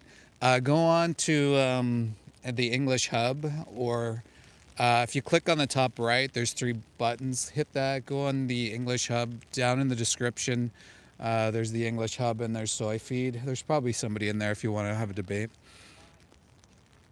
You own a rescue. So amazing, Cody. So listen, you own a rescue. How many animals have to die for you today, huh? How many? Have you always hated them? Have you always just viewed them as things to wear over your body? Shame on you.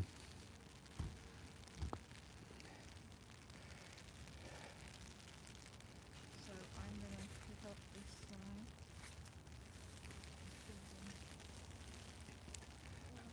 this So Cody says he owns a sanctuary, but he's okay with animals being treated like that. Like that. And turn into jackets like the one Jenny's holding there on the sign. Amazing. So I wonder how you treat those animals. Are they locked up? You call it a sanctuary, but do you eat them? Do you, are you going to turn them into jackets, Cody? I mean, you're okay with other animals being turned into jackets. Why not the ones on your sanctuary? See, there we go. Free range. Yeah, right. Free range. Great terminology. Sure. Free ranged. Amazing.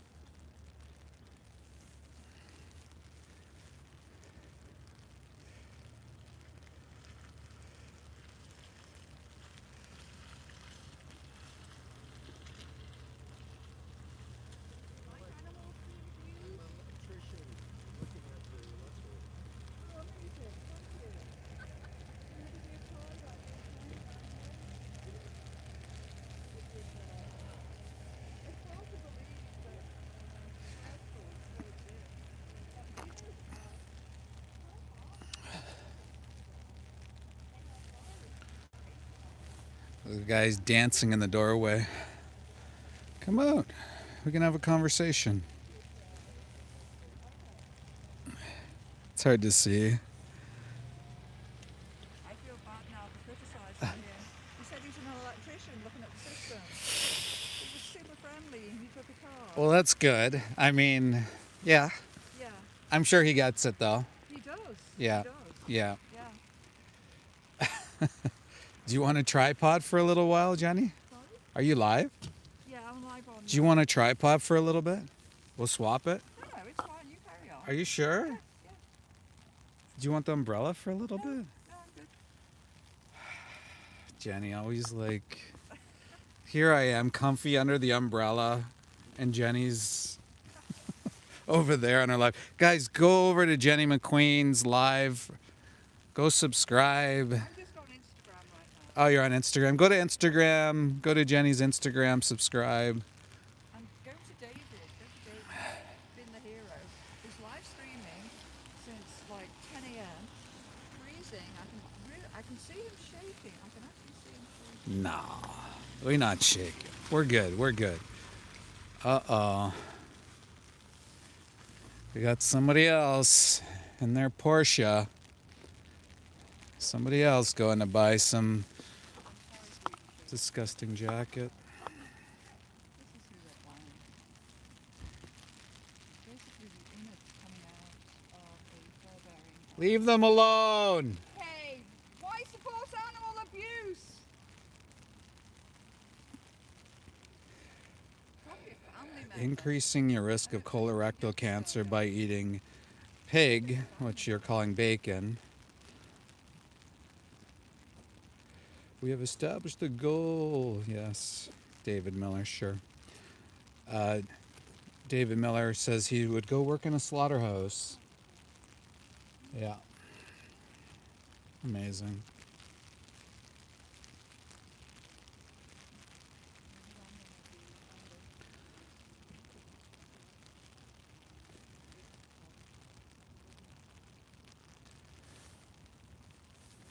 Can you guys hear the rain?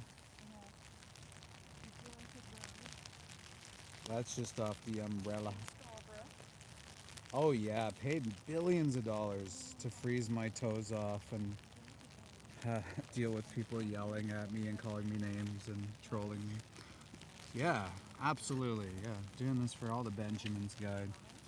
But we protested for the longest time. Many of us outside. No, I just kind of putting an analogy there together. You know, people driving up in their luxurious items, right? Maybe she works for the company, right? Maybe she profiteered off of this company and bought a Porsche just so she could have a Porsche. All these animals had to suffer. So that's the the analogy I'm doing, buddy. Go visit some of these people that have done these things, anally electrocuted the animals. Go see their cottages, their yachts, their mansions. Go see how big they are. And you tell me what these people are out here doing. Violently torturing animals so they can get another speedboat. I'm not harassing anybody. It seems like you're starting to harass me though, Cody.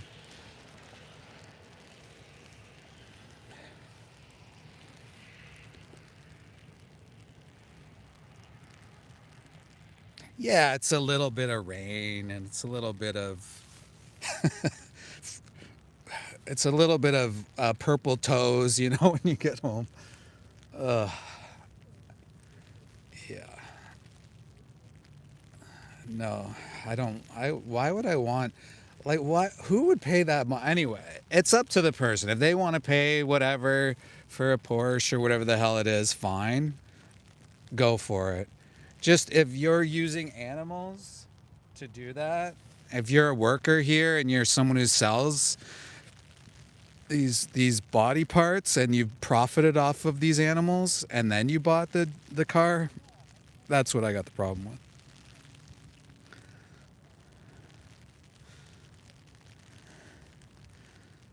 Hey, Navia.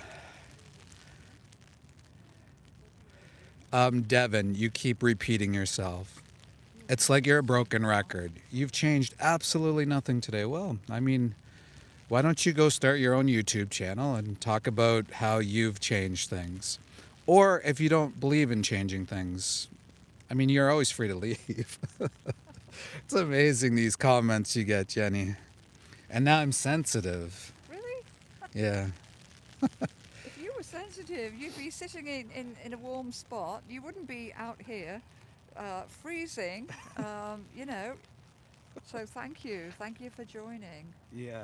and live streaming. I'm just 40-year-old following vegan. you and Peter. That's all, you know. Yeah. So Devin says we're not making a difference. We'll never make a difference. Is that Saying he's why they triggered. closed down the massive retail store that they used to have? I mentioned that to him, but it seems like he doesn't get it. And then I also mentioned that, like, for, you know, Vogue magazine and Fashion Week have changed. Plenty of companies have changed. They've stopped. Right. I've yes. mentioned these things to Devin, but he says, what do you say, Devin? Like, I don't know what he's saying. He's saying we don't create change. You know, if one person goes vegan, Yeah. that could save, what, maybe 5,000 to 10,000 lives over a lifetime? Right. Exactly. Yes. I mean, Yes. and we've seen people go vegan, so I'm just trying to figure out what Devin's motives are. My guess is usually when people get triggered like that, they either eat animals or they wear animals Right. or they just view animals as commodities. And it seems like, yeah, see, Devin says, I eat twice as much meat next year. Well, that's fine, Devin. I mean, statistically, if you do that, the more animal flesh you eat, if you believe in science, maybe you don't. If you eat more animal products, you're risking your life. You're increasing all-cause mortality when you eat more animal Lung products. cancer is a nice one. Yeah. Devin. Maybe you'll Colorectal cancer, all these things. discover Yeah. that. Yeah. So I don't think that's a flex. I don't think we should be promoting eating more animal products for longevity. That's kind of weird. She apparently I'm the most judgmental. Yeah. No, I have experience, right? And people just don't like that, right? Yeah. Massively busy street, cars lined up. Leave the room. You are a dying industry. Oh, shit. You have blood on your hands.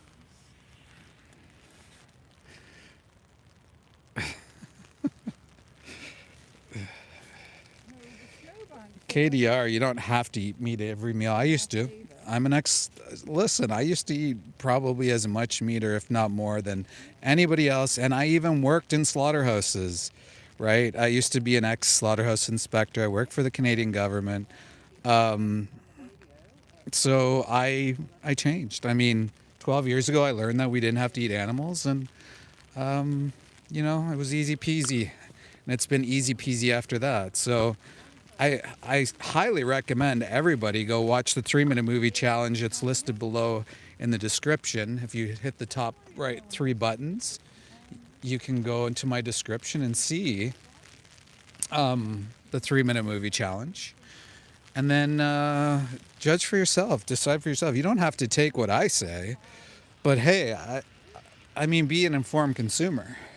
Take a look at what you're paying for.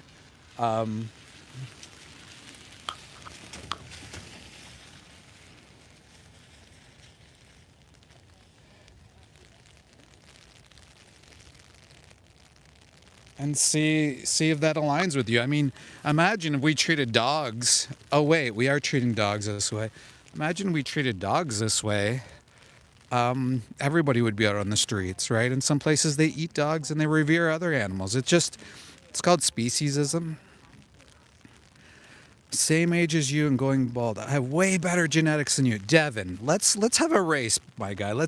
You and I will have a race. We'll do it on rollerblades. No, we'll do it on skates. How about we do it on skates? Good old hockey style. 1v1, me versus you. Let's go. You're not supporting a company that deals in death, are you? Why would you do that?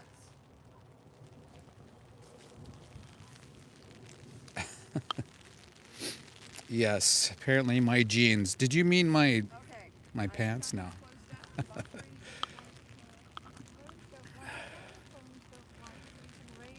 Pull a muscle skating against me. Yeah, sure, well. Probably beat you skating backwards, bro. And I'm probably double your age, which is hilarious, but anyways. Weak genetics. Apparently weak genetics. That's why, I mean, my grandma just passed. She's 98. My grandfather is 95 or 93. I think that's pretty good genetics, but why does that even matter, by the way? It's weak moral framework that I'm looking at.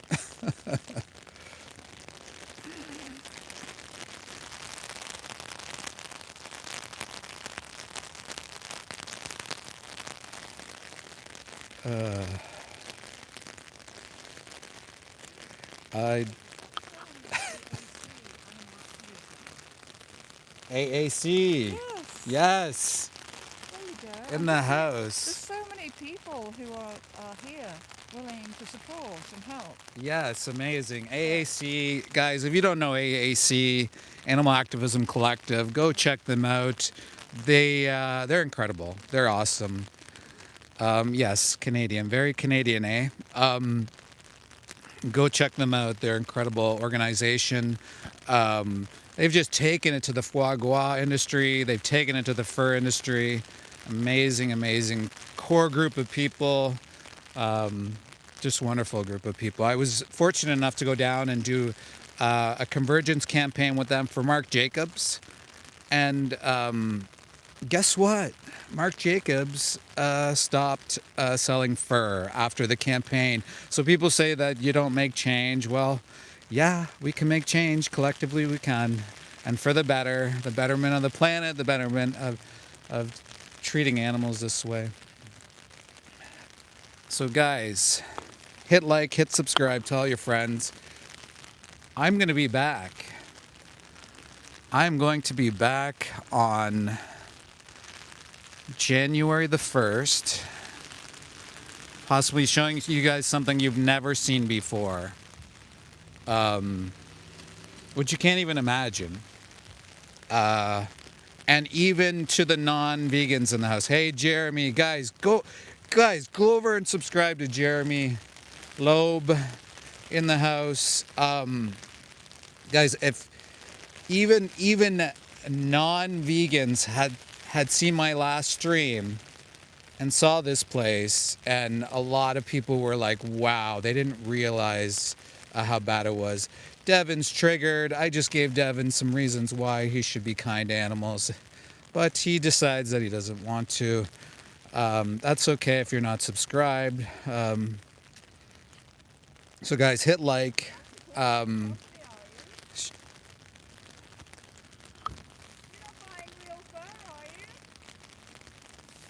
Shame on you. Don't do it. Save your money. Devin lives rent-free. Yeah, at his mom's place. Not that that's a bad thing. You can definitely live at Devin's mom's place, guys. Maybe he's got a room for you or something. Maybe you guys can play Nintendo together or some shit.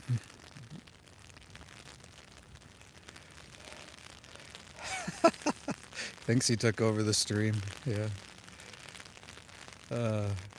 Well, we give attention to some people, Devin. It's okay. I like to bug people. Cody was up there for a little while, and then he went mental, like you did a little, you know. Like Cody just started spamming and got all upset when I said he should watch what killing animals does to your brain. So people go a little bit wild, you know. They go a little bit crazy. So.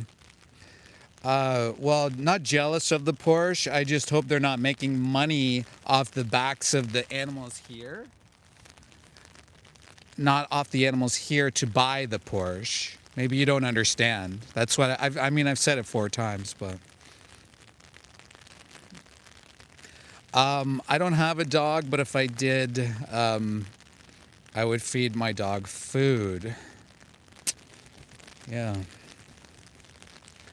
Plant-based at that. I mean, guys, if you didn't know about the dog food industry, go take a look at, go to your local slaughterhouse and go to look at what the items they cut out, what body parts they cut out of the animals, the cancers, the cellulitis, the tumors, the parts that humans won't eat that they've designated as non-edible.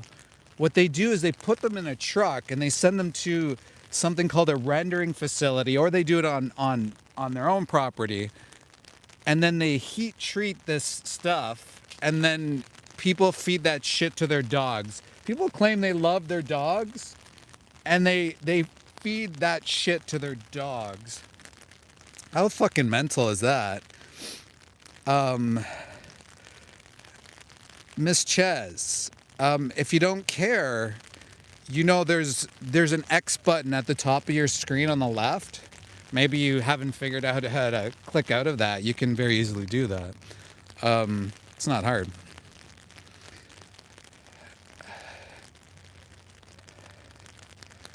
That's disgusting, David Miller. But seeing as you are okay to eat animal products, ask your veterinarian what to feed your dog. Ask a veterinarian who is making money off of some of these products that they sell. Ask a plant-based veterinarian. I'm sure they're going to provide you the best. You know, the people that don't eat their victims are probably the ones that have the best advice. That's what I'm going to say.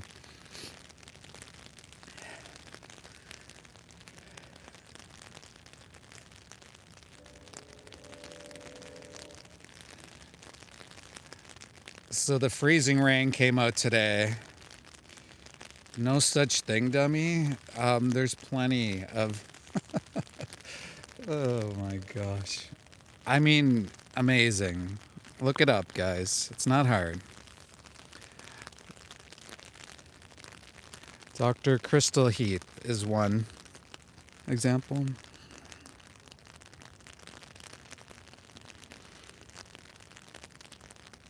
Yeah, it messes everybody up who works in a slaughterhouse. I mean, PTSD, drug, alcohol addiction, increases in violent crime rates surrounding those communities. Can you imagine seeing a coworker cut off their hand or their limb or stab themselves while trying to stab another animal? I mean, these things happen. And imagine seeing someone stab at an animal's throat all day long. I mean, that's going to happen. I mean, obviously people are going to go mental for seeing that. Because it's absolutely insane. It's crazy.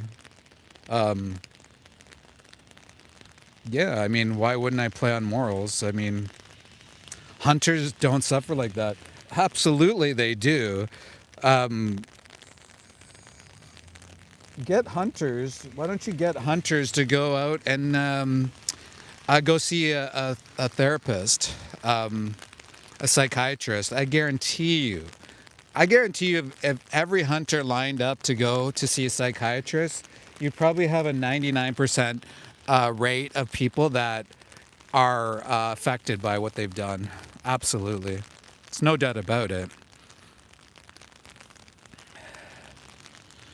But it's ego. People want to self-diagnose quite a bit, right?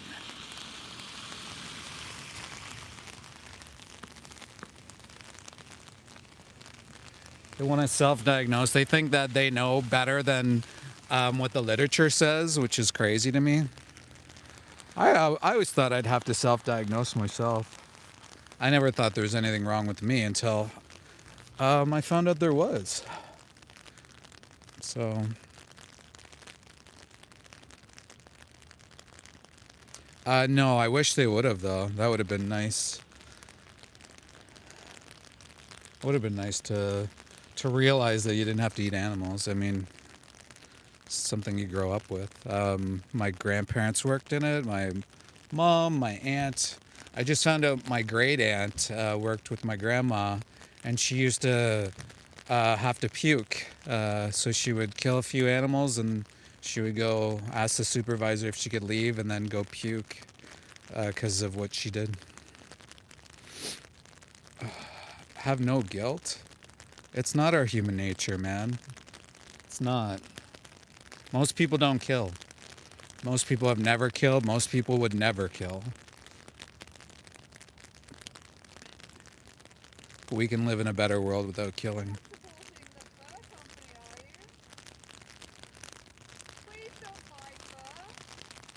It's violent. It's violence, guys. Why would you support violence? It's dealing in death. Animal abuse. Apparently I'm weak.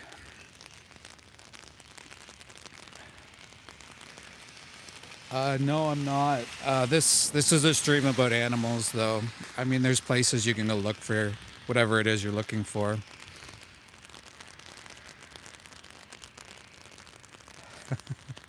Plants, though.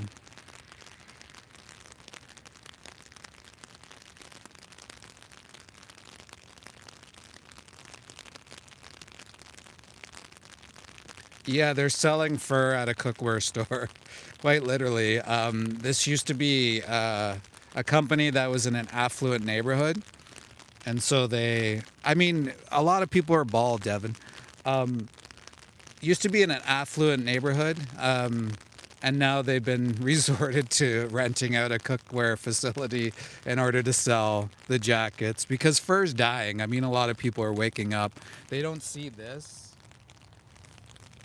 as normal, that we shouldn't be wearing animals. So we're out here to keep pushing. I mean, a lot of companies have changed. Marc Jacobs changed. People said they would never change, and he wrote a fur-free policy. So Canada Goose. I mean, there's a lot of companies that have dropped fur over the years due to this. And look at how triggered people are in the chat. I mean, a lot of the people that are in the chat that are triggered have likely taken a life, or they view animals as commodities, or they make money off of them. So that's why you're seeing, it's the 10% that are loud in the room. But what's the irony of all this, and what's wild about this is, they draw people into the room. They create more chats, and the more engagement you get, YouTube values. So it pushes you up in the algorithm, and then you end up getting thousands of views. And most of the people that are viewing are people that have never viewed your channel. So, I mean, since, June, I've had over 1.2 million people come to my channels. No, they get, so I've been, 1.2 million views since June. I mean, that's just one channel, one annoying voice like mine here. So, yeah.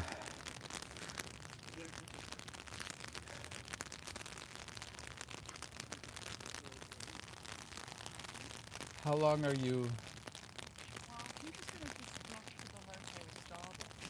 Yeah. Yeah. Yeah, I'll stay here. No. Yeah. Go for break. We can all go. Do you want to all go? Or do you want to? I'll stay. And No. then, No. Yeah. No. It'd be nice. You hold that for a second. No, I can keep going. I don't mind. It's slippery underneath as well, isn't it? Thank you, Distorted, for copying and pasting spam. You're not debating. You're not conversing with anybody. Your own ego. Is it actually close?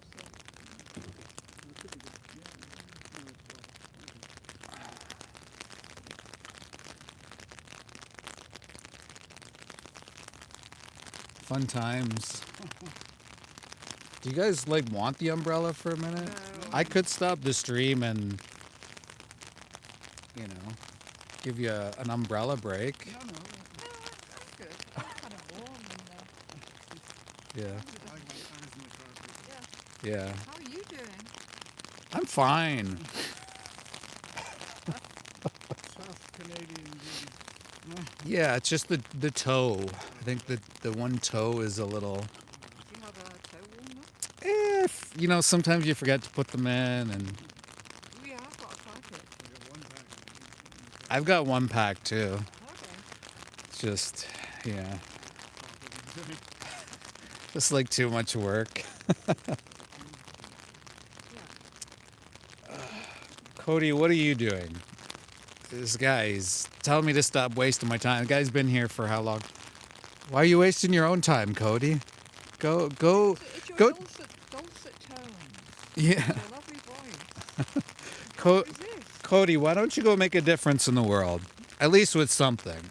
Even though you hate animals and you think we should kill them and that they're garbage, why don't you go do something good with your life in the world instead of trolling somebody who's trying to do good in the world, That's what I say to people. Care about something. I mean, if you're not into animal rights, just go and care about something. Campaign. Go do something. Yeah, I mean, Go do something. instead of watching me, guys, go make a difference in the world. Yes.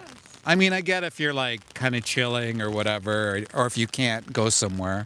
But if you have the opportunity, go do something. Yeah, Brandon says that all I have is hate. Masked in kindness, sure. Wow. I'm sad for them. I'm really sad Yeah. Block me for having a different opinion. I mean, I can block you if you want. I don't. What's the point? Why not have some civil discourse and discuss? Maybe we won't change each other's minds, but we don't have to be a big baby about it. Block me. Ooh. Come on, man. You got the trunk open, Peter, by the way.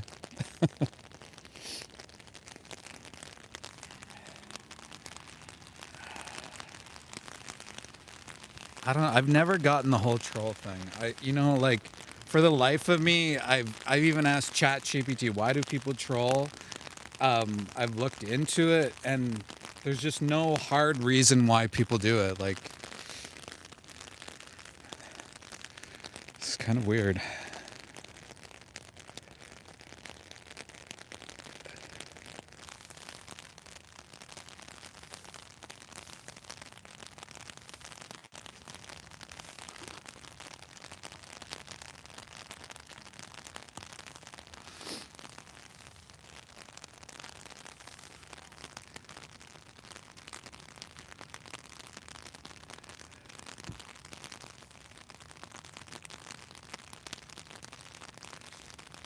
Well, I didn't say it had all the answers. Did I say ChatGPT knows everything? And so I asked it that. No, I just said I even asked, and I looked up other ways as well.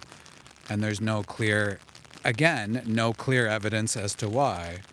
So even if I did what you claimed there, I still said that it did not provide clear evidence as to why, because ChatGPT doesn't always provide clear evidence. Like, listen to what I'm saying, people.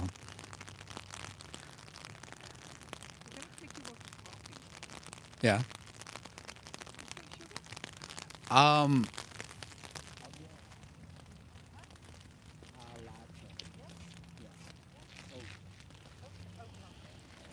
Thank you.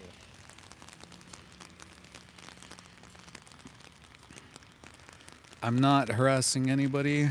I'm standing up for individuals who can't defend themselves.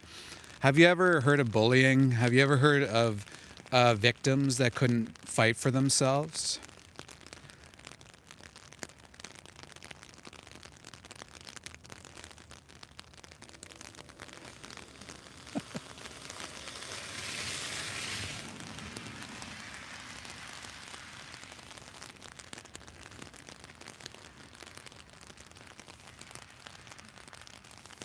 All it is, quite literally, the only people who are chatting are the trolls amongst themselves. Although there's some amazing vegans in the chat. Oh, thanks.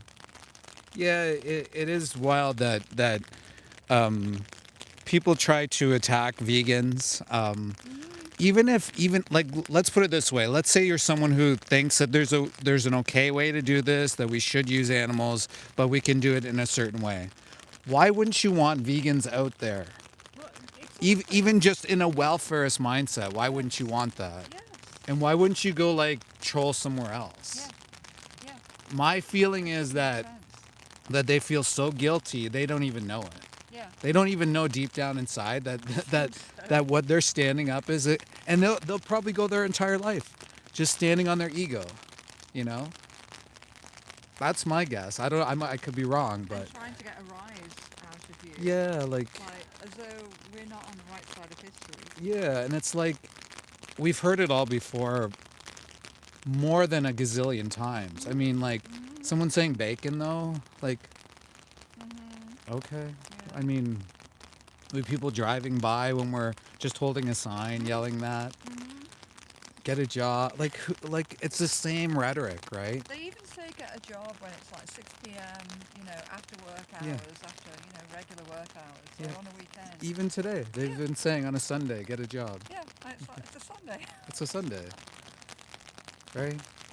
Amazing.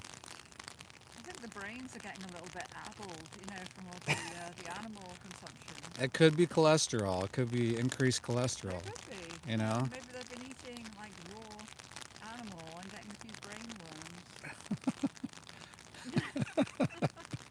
It's true. Yeah.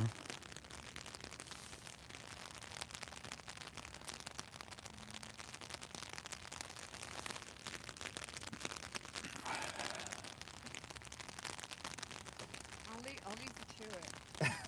Got to deal with the noise, I guess, you know.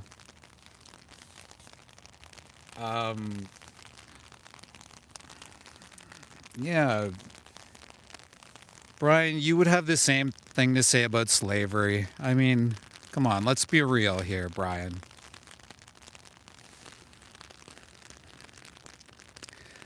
What's the harm in free-range chickens? Well, a lot. So, first of all, you're taking something from an individual that isn't yours. That's number one.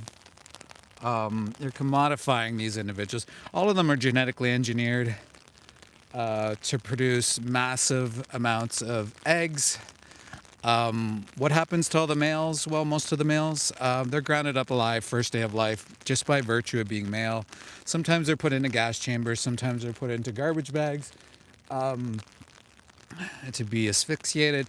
So that's what happens. Also, they're genetically engineered to produce massive amounts. So rather than the 12 to 15 eggs per year, which they naturally would have done in the wild in the early 1900s, a guinea fowl, these poor hens are producing 300 eggs per year, up to. And so what that does is it causes osteoporosis, prolapses, so many different diseases, many foot infections.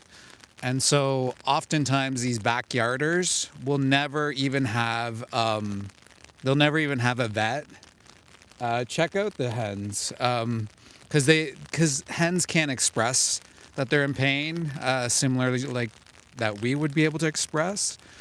So yeah, many hens will live in suffering, and people will claim, "Oh, it's not a big deal. They're doing fine." Meanwhile, they'll never have a vet look at them, check at them. They'll never have. It would just cost too much money for them to do it. So just look up, go to a couple sanctuaries that have hens, and they talk about all the processes. I mean, the hens that I saw go to slaughter, the way they're treated, unbelievable. And it's not as if that they aren't suffering on these small farms.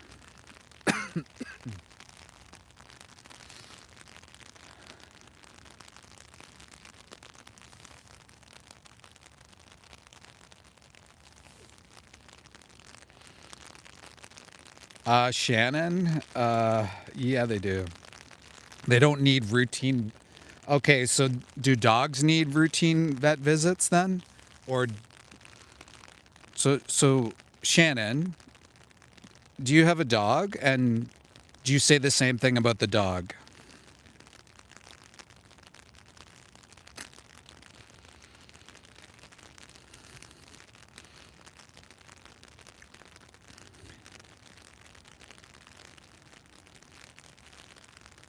We do have Discord. The link's in my description.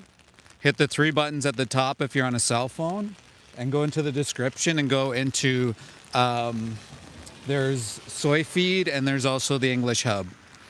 There'll likely be someone in there to have a nice long discussion with you.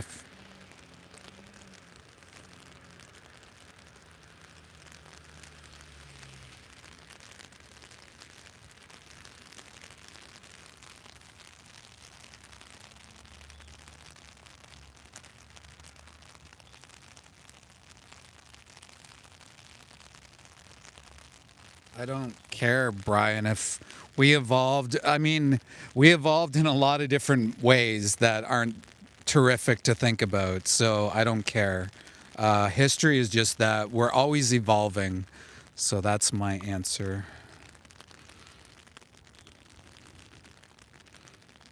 Yeah, and to all the people that are like Christian or Catholic or whatever, my mom's Catholic, and she says that God said to treat animals with respect and kindness. And so, how are you doing that? Like, are there slaughterhouses in heaven? Why would you put a human being into a slaughterhouse to take lives every single day, to suffer trauma, turn to drugs, alcohol, PTSD? Increases in violent crime rates happen around slaughterhouses. So why would you want that for the people living in those communities?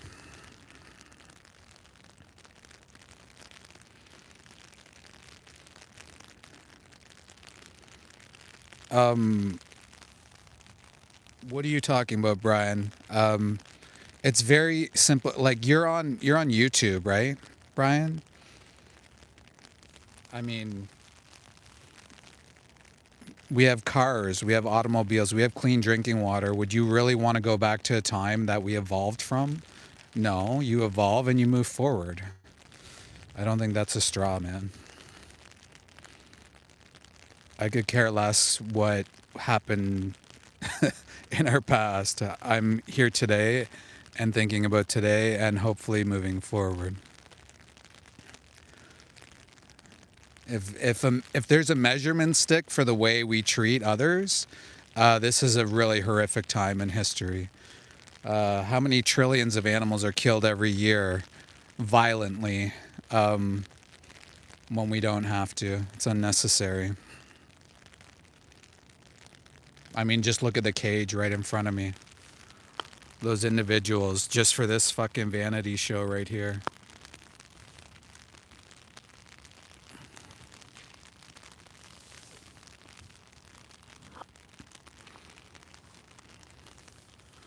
Those are mink.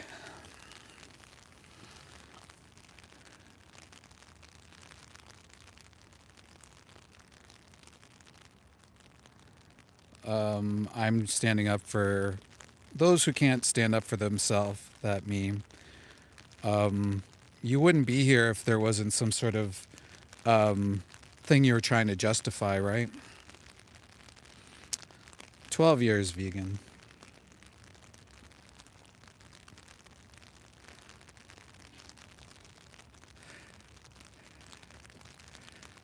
Yeah, there's a documentary called Christspiracy. Highly recommend those religious folks in the chat to go watch.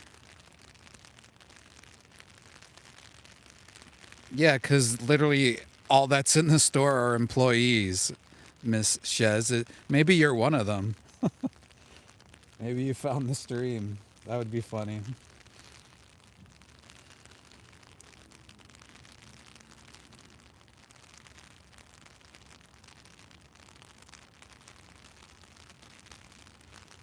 Ty, you're here, so, and you're commenting, which YouTube appreciates. You know, I said once I get up to a certain amount of subscribers, I will have like, I don't even know what I'll call them, but there'll be streams where like trolls that have like been trolling for so long, I'll just remove them from my channel and ban them outright. It'll be great. So they basically helped get me up to a certain, level. And then I'll just ban them all. Because then I'll have enough people viewing that'll be, why is it, it's cowardly. Now someone's getting upset about it.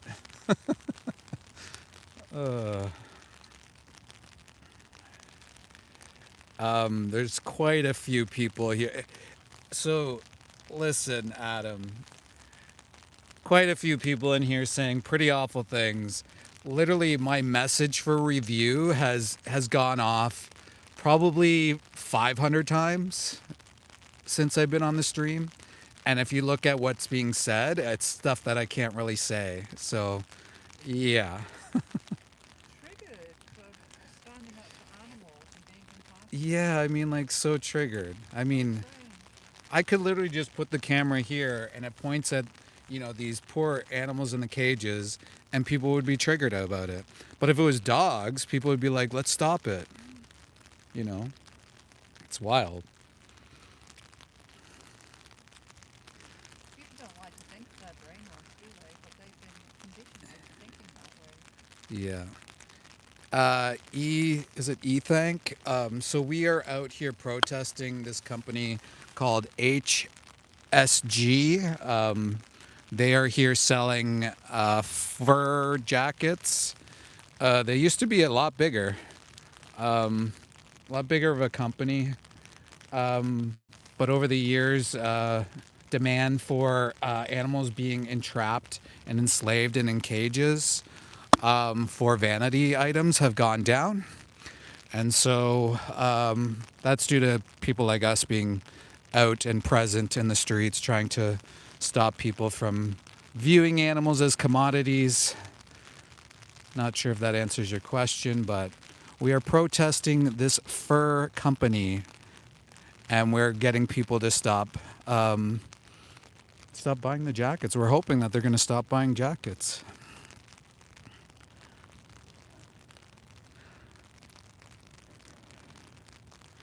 Yeah, Joey, we've done a lot of horrific things over the years, but we evolve. Can definitely move away from using animals. I mean, look at the image in front of you. Imagine you were trapped in that cage and someone said the same thing you did just right now. Wouldn't you want to be saved? Would you want to have to go through that experience? No, you wouldn't.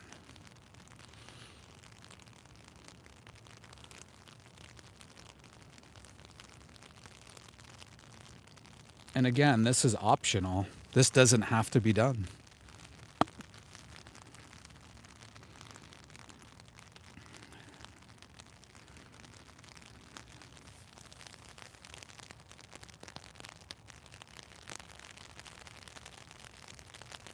Get a little background noise here.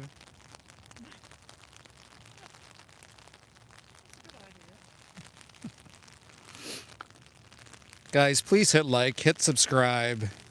Why support a company that deals in death and torture? Like, what's wrong with you? Are you cave people? Do you live in a cave? Why not look up what happens to the fur farm? Look up what happens in a fur farm! Anal electrocution! Animals being skinned and bludgeoned to death in Asia! And you've got some idiot making money in the dying industry! Death and torture of innocent animals!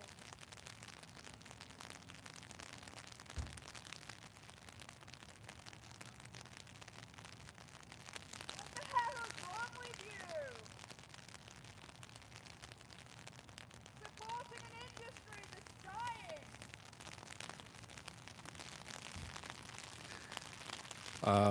If eating animal products was required, then how come Jenny over here is almost 33 years vegan, or is 33 years vegan, is alive?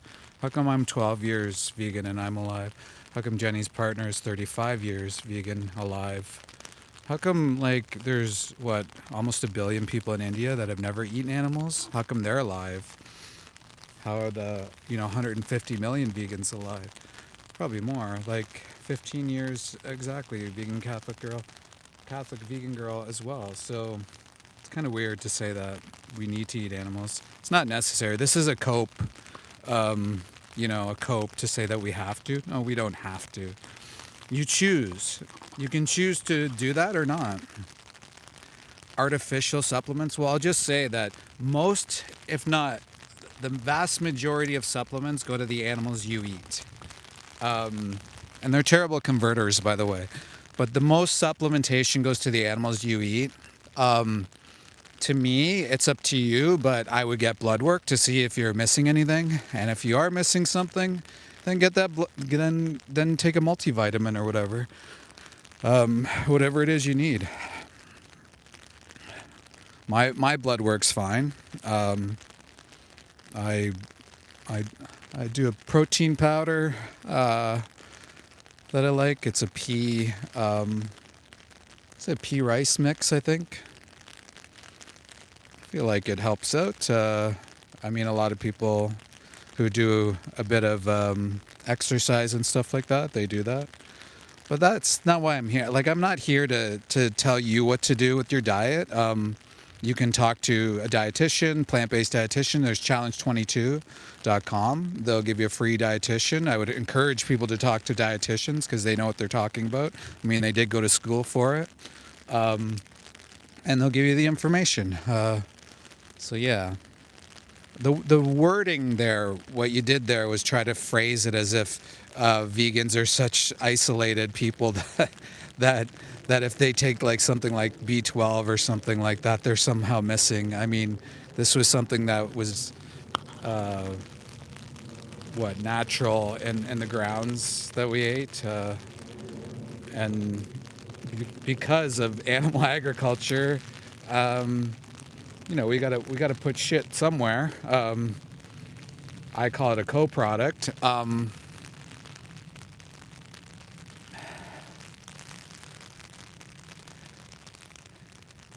Yeah. Anyways, supplementation. It's just another cope.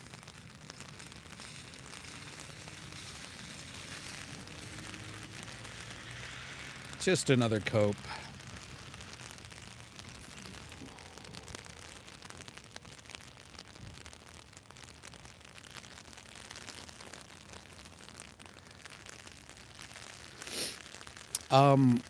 If it's so natural, Jay, then why do we genetically engineer every single animal that you eat? How are they natural? In fact, the animals that you eat are basically genetically warped individuals, basically disabled babies. 80% of the animals you eat are going to be killed at just, 6 weeks?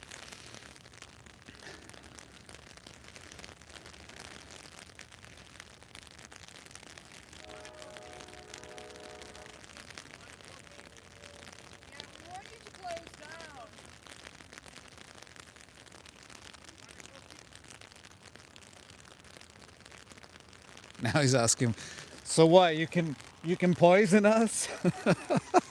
Like, what the hell? This guy's asking if we want a coffee. How about you leave the animals alone, bro?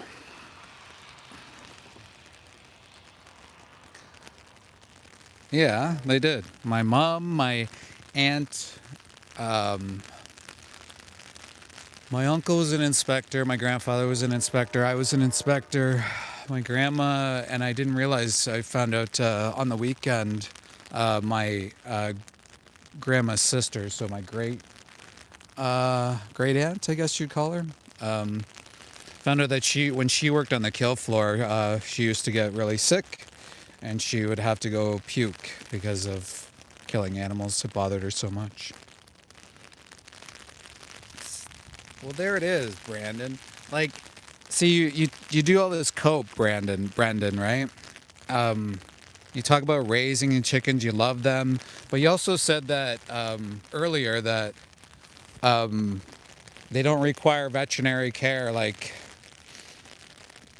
which is weird, right? Because you would think, just like a dog or a cat, that they would require veterinary care. So it just goes to show, and this is what I was alluding to earlier, is that most people that have backyard farms, so how often do the vets come in? Maybe it was somebody else. Maybe I missed the person. Maybe it was somebody else. How often do the hens, how many hens do you have, or chickens? How often do they go see a vet?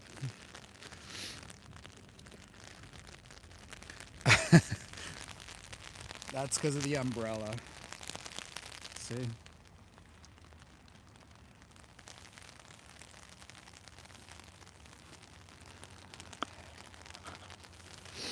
No, everyone should just live vegan and leave animals alone. We don't need to do this to them. Confine, torture them, put them through what we do.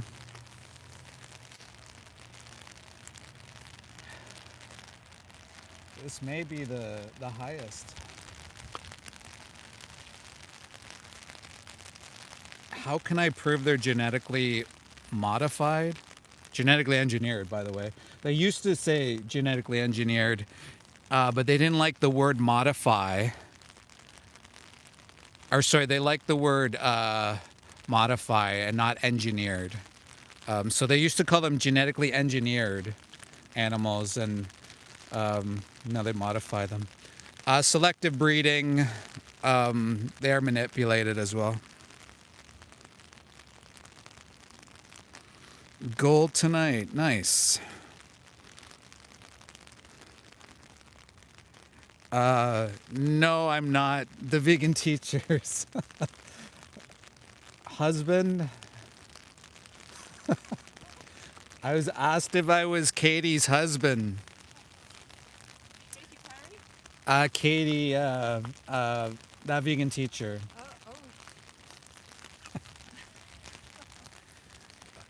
Apparently, if you're vegan and you speak out, you're always related to that vegan teacher. We're all family, apparently. And guys, if you don't know, Izzy, I sound like it would be. So how long have you, are you vegan, Izzy?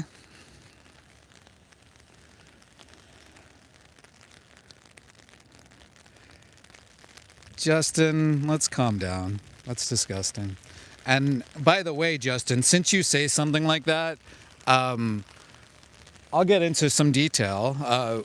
So when I used to work in an investigation unit for the Canadian Food Inspection Agency, some of the cases that would come on our table would be that of people telling on their neighbors about some of the exploitative things they did.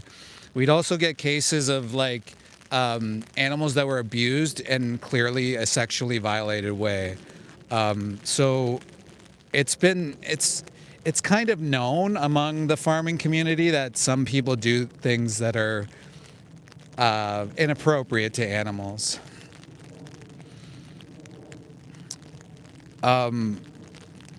Well, Izzy, maybe what's contrary? Contrary. You mean country, Izzy?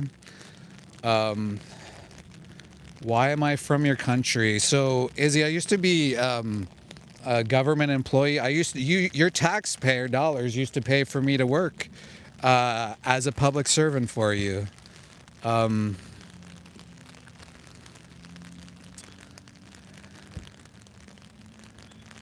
The real world. What's the real world, Gary? The USA? Same shit happens in the USA as it does in Canada. I mean, it's all the same shit that happens. Oh yeah, sorry. So we're here protesting a fur sale that's going on. So the two animals you see here are two minks captured on a farm. I would argue that's actually one of the nicer facilities, if you can imagine. And then we have fox, and we have a coat here. So we've got a few images out here. We're asking the people to stop buying furred animal body parts. Sure, thank you. Appreciate it.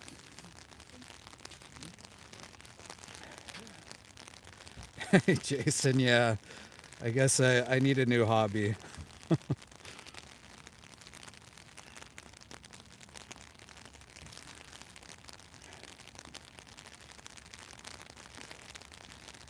Well, so by people protesting, many companies have dropped fur. You can take a look up online. Also, some have dropped, countries have dropped fur as well. So more recently, Marc Jacobs dropped fur. Also, Vogue magazine and Fashion Week also dropped fur. So this kind of stuff helps. Getting active, getting out involved. My belt. Didn't you already ask me this, Rusty?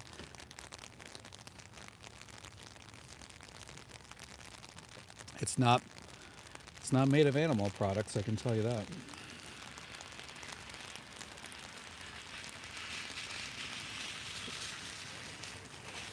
Guys, please go subscribe to Has Vegan. Does incredible work in the streets. Does a lot of work for the animals. Go subscribe to his channel, please.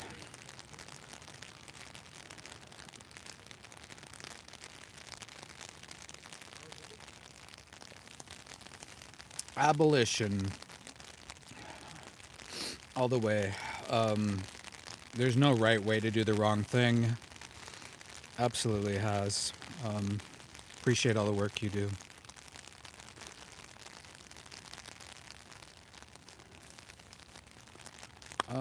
Well, the thing is, this industry lies. Justin, it lies quite a bit. Even just coming here today, I saw these ads about free range animals and how they're living a good life. Even if you go online, people will paint this rosy picture of what takes place. But in fact, it's not a rosy picture. I mean, look at these poor beings out here that were, well, they're not here anymore, living in that cage. Imagine that's your life in a cage, and that's all you had, and you were just waiting for 8 months or something like that, 6 months, whatever it is, to just be brutally killed so someone could just wear you as a trim over your jacket. I mean, it's ridiculous. And so this industry really lies about what's happening. Like, I think like a different thing would be if you were telling the truth. If you were like, yeah, you know, it's bad, I get it. But a lot of people are saying, no, it's not done this way, or that vegans are making it out to be something bigger than it is. I've seen it. I've seen it firsthand in slaughterhouses. I've seen it firsthand in farms. And I can't even show some of the footage that I got at some of these farms because it's so grotesque that I'd be kicked off of the platform that I show it. I mean, Jenny over here, she went to a pig farm. You should have seen the feces in this place. Quite literally, like up to her ankle, even higher, of waste. And these poor animals were living in that. And, you know, this same company was so proud about what they did and claimed that they lived great lives and all this stuff. Like, it's just such propaganda that's ridiculous. And so, and I was saying it earlier, why not just say, hey, Vegan Stoner Lady, guys, go subscribe to Vegan Stoner Lady.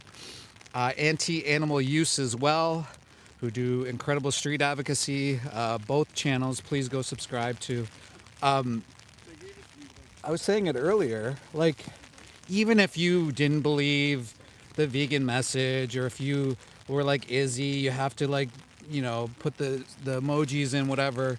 Even if you thought that this is the way it should be, why wouldn't you want to have vegans around just to even keel things, for your welfareist message or whatever? Like, you know, why wouldn't you want that? Like at least then you would cover your welfare basis or whatever it is that you think you have to cover. Like, but again, a lot of people that are loudest in the room are people that kill. They're triggered because they feel attacked, and I can understand that. But at the end of the day, why would they be so upset if what they're doing is right? Why would they care? I wouldn't, like, I personally wouldn't care. Thank you for the subscription. I wouldn't care if I was doing something that I believed in and I thought it was okay and moral and all this. I simply wouldn't care. And so it just goes to show that everyone else, not everyone else, but a lot of people in the chat are triggered. They're just very upset because likely they've taken lives. They don't want to accept accountability, right? They're making money off the animals. They hunt, maybe something they were taught when they were a kid. I feel bad for people in a sense if they think this is what they have to do. But I'm here to show, including myself, like, holy shit, I worked in slaughterhouses. I'm a terrible person, right? I changed, right? So it's easy to change is what I'm getting at. Once we drop our ego, once we look at the facts and the reality, I'm guaranteeing you, if you spent 10 minutes with one of these animals, one of these individuals, spent some time with them, went to a sanctuary, hung out with them, saw them for the individuals they were, you would still, you would change. I mean, that's it.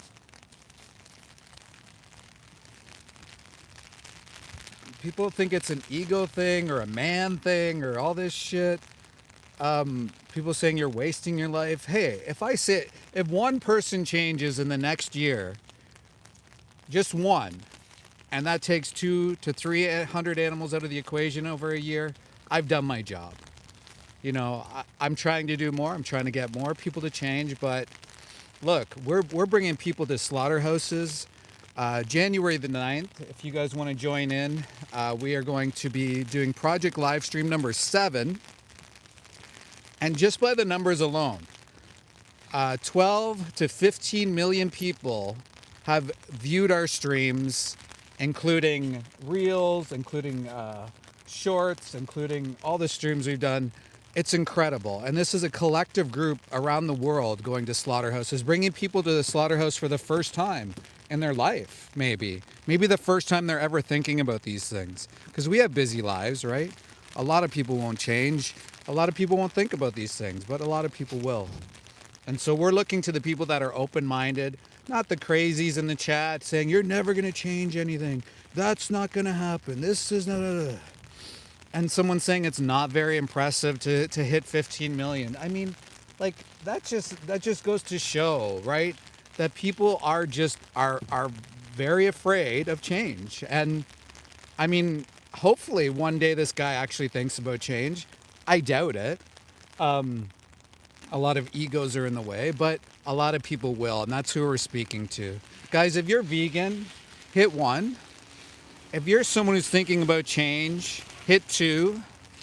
And if you're someone who thinks it's okay to do what you're seeing in front of you on the screen, hit 3 or hit any other button and double tap the screen.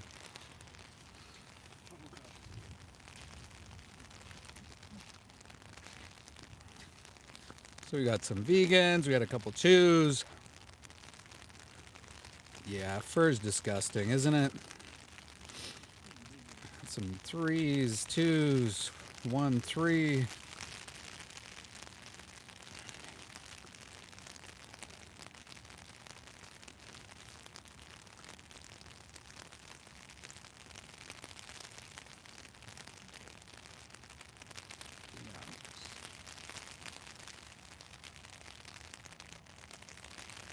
That's a lot of time.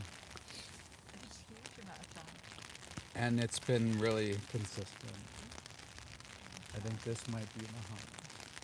We'll see. We'll see. Yeah. How are you staying warm without animals? Exactly. How are we staying warm on this freezing day? Absolutely freezing day. Literally, it's freezing rain on us. Like, you're sliding around. I'm scared to move from the spot I'm at. How are we staying warm? Well, there's alternatives, guys. That's how we're staying warm. Freezing our asses off. Thank you, Peter. Just got me a coffee. I think I lost a toe earlier, maybe. But maybe it'll grow back. Apparently vegans, you know, they die. Apparently we die. And so I've only died 3 times. So pretty typical. I grew back though, 3 times. So that's pretty average, I guess, right? In 12 years, not too bad. So hopefully my toe will grow back. Hey, Alicia, you're missing the terrific weather here. You should come back. Honestly, it's not bad at all. Well, I'd just quickly go past and say, Alicia, hi. Alicia somewhere warm. Yes. Mr. Vegan Teacher. Cool.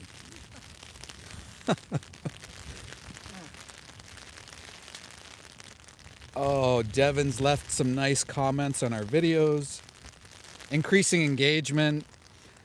I can only imagine how brilliant those comments are.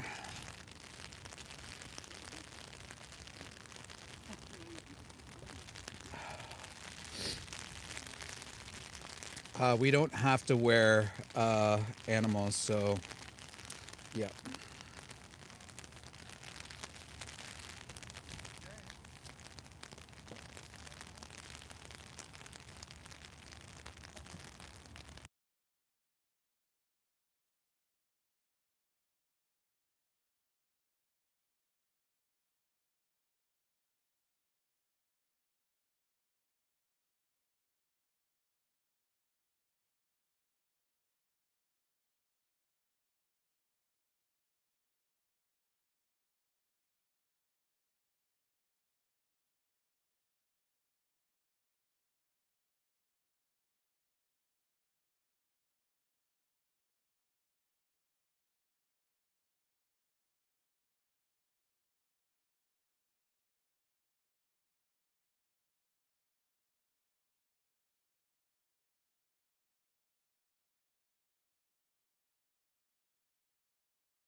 Okay, my mic's just given out. I'll be 1 second, guys. Yeah, if you don't mind, I'm gonna put in the other mic because this one's died, Okay. which is, I guess maybe it's because of the weather. I think it might be. Yeah. Yeah. If you wanna, yeah. That. And then I'm just gonna go to the car and grab the other mic. Okay. I could leave that in, but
Hey, Cody. He's not left. Nope, he didn't bitch out. He's grabbing another mic. This is Jenny, holding an umbrella over the phone. And here he is, he's back again. Cody thinks you bitched out, whatever that means.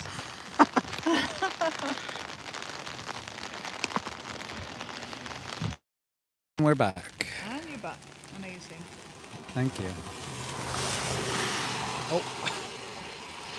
Just grabbing you with it? Yeah. Cody, why don't you get out here? And the beautiful Canadian weather.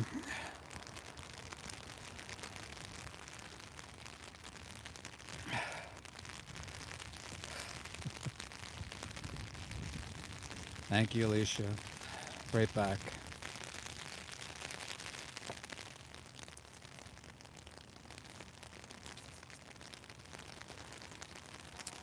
Ooh.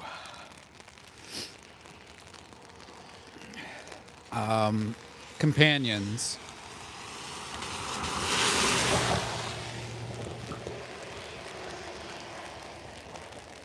Companion animals. So we adopt, don't shop. That's what we call them.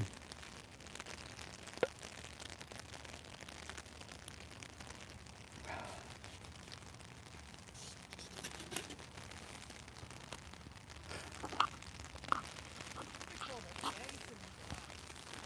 think so. I mean, it's now like dangerous driving conditions for people. Yeah, I think so. I'll do it now. Yeah, it's fine. So guys, once again, please hit like, hit subscribe, tell all your friends. We are at HSG. Unfortunately for HSG, their company is shrinking. I mean, they used to be in is it Yorkville? Yeah. Used to be in Yorkville in an affluent neighborhood. And now look at them. They are in a warehouse that's like for cookware. That's okay, Izzy. We got lots of other people subscribing. That's fine. Guys, once again, on January the 9th, we are doing Project Livestream number 7. If you'd like to get involved, please contact It's Mel and Steve. It's at Project Livestream or myself. We'll help you get involved. We'll help you get active. You can do the vertical live streams like myself. You can probably speak better than I can. Get out for the animals. We can bring so many people, new eyes to slaughterhouses, people that might be open-minded to change. Oh crap. The umbrellas, even the rain on the umbrellas frozen. I don't know if you can see that, but yeah, it's actually ice. So it's starting to get a little bit, well, it's already been crazy out here, but as you can see, even the umbrella's a bit frozen here. But yeah, guys, also, if you hit like, hit subscribe, and turn on the bell notification, you guys can check out my next live, which for sure will likely be January the 1st, but I could go live sooner. But I just want to put out there January 1st. We'll be at a place that maybe you haven't seen before, maybe you've never witnessed before. And a lot of people, even non-vegans, have thought about change. Thank you. You have a great day as well. Yes, January 9th. So guys, thank you so much for being here. I really, really appreciate y'all being out here. There's some vegans in the chat. Jake, Vegan Stoner Lady, Anti-Animal Abuse, John, Cow Tag as well. Please go and subscribe to their channels. Vegan Anthem. Pia, thank you so much for being here, guys. Really appreciate all of you. Get active for the animals. They need us. So we'll see you guys very soon on the next one. Thank you so much. Much love. Thank you, Candy.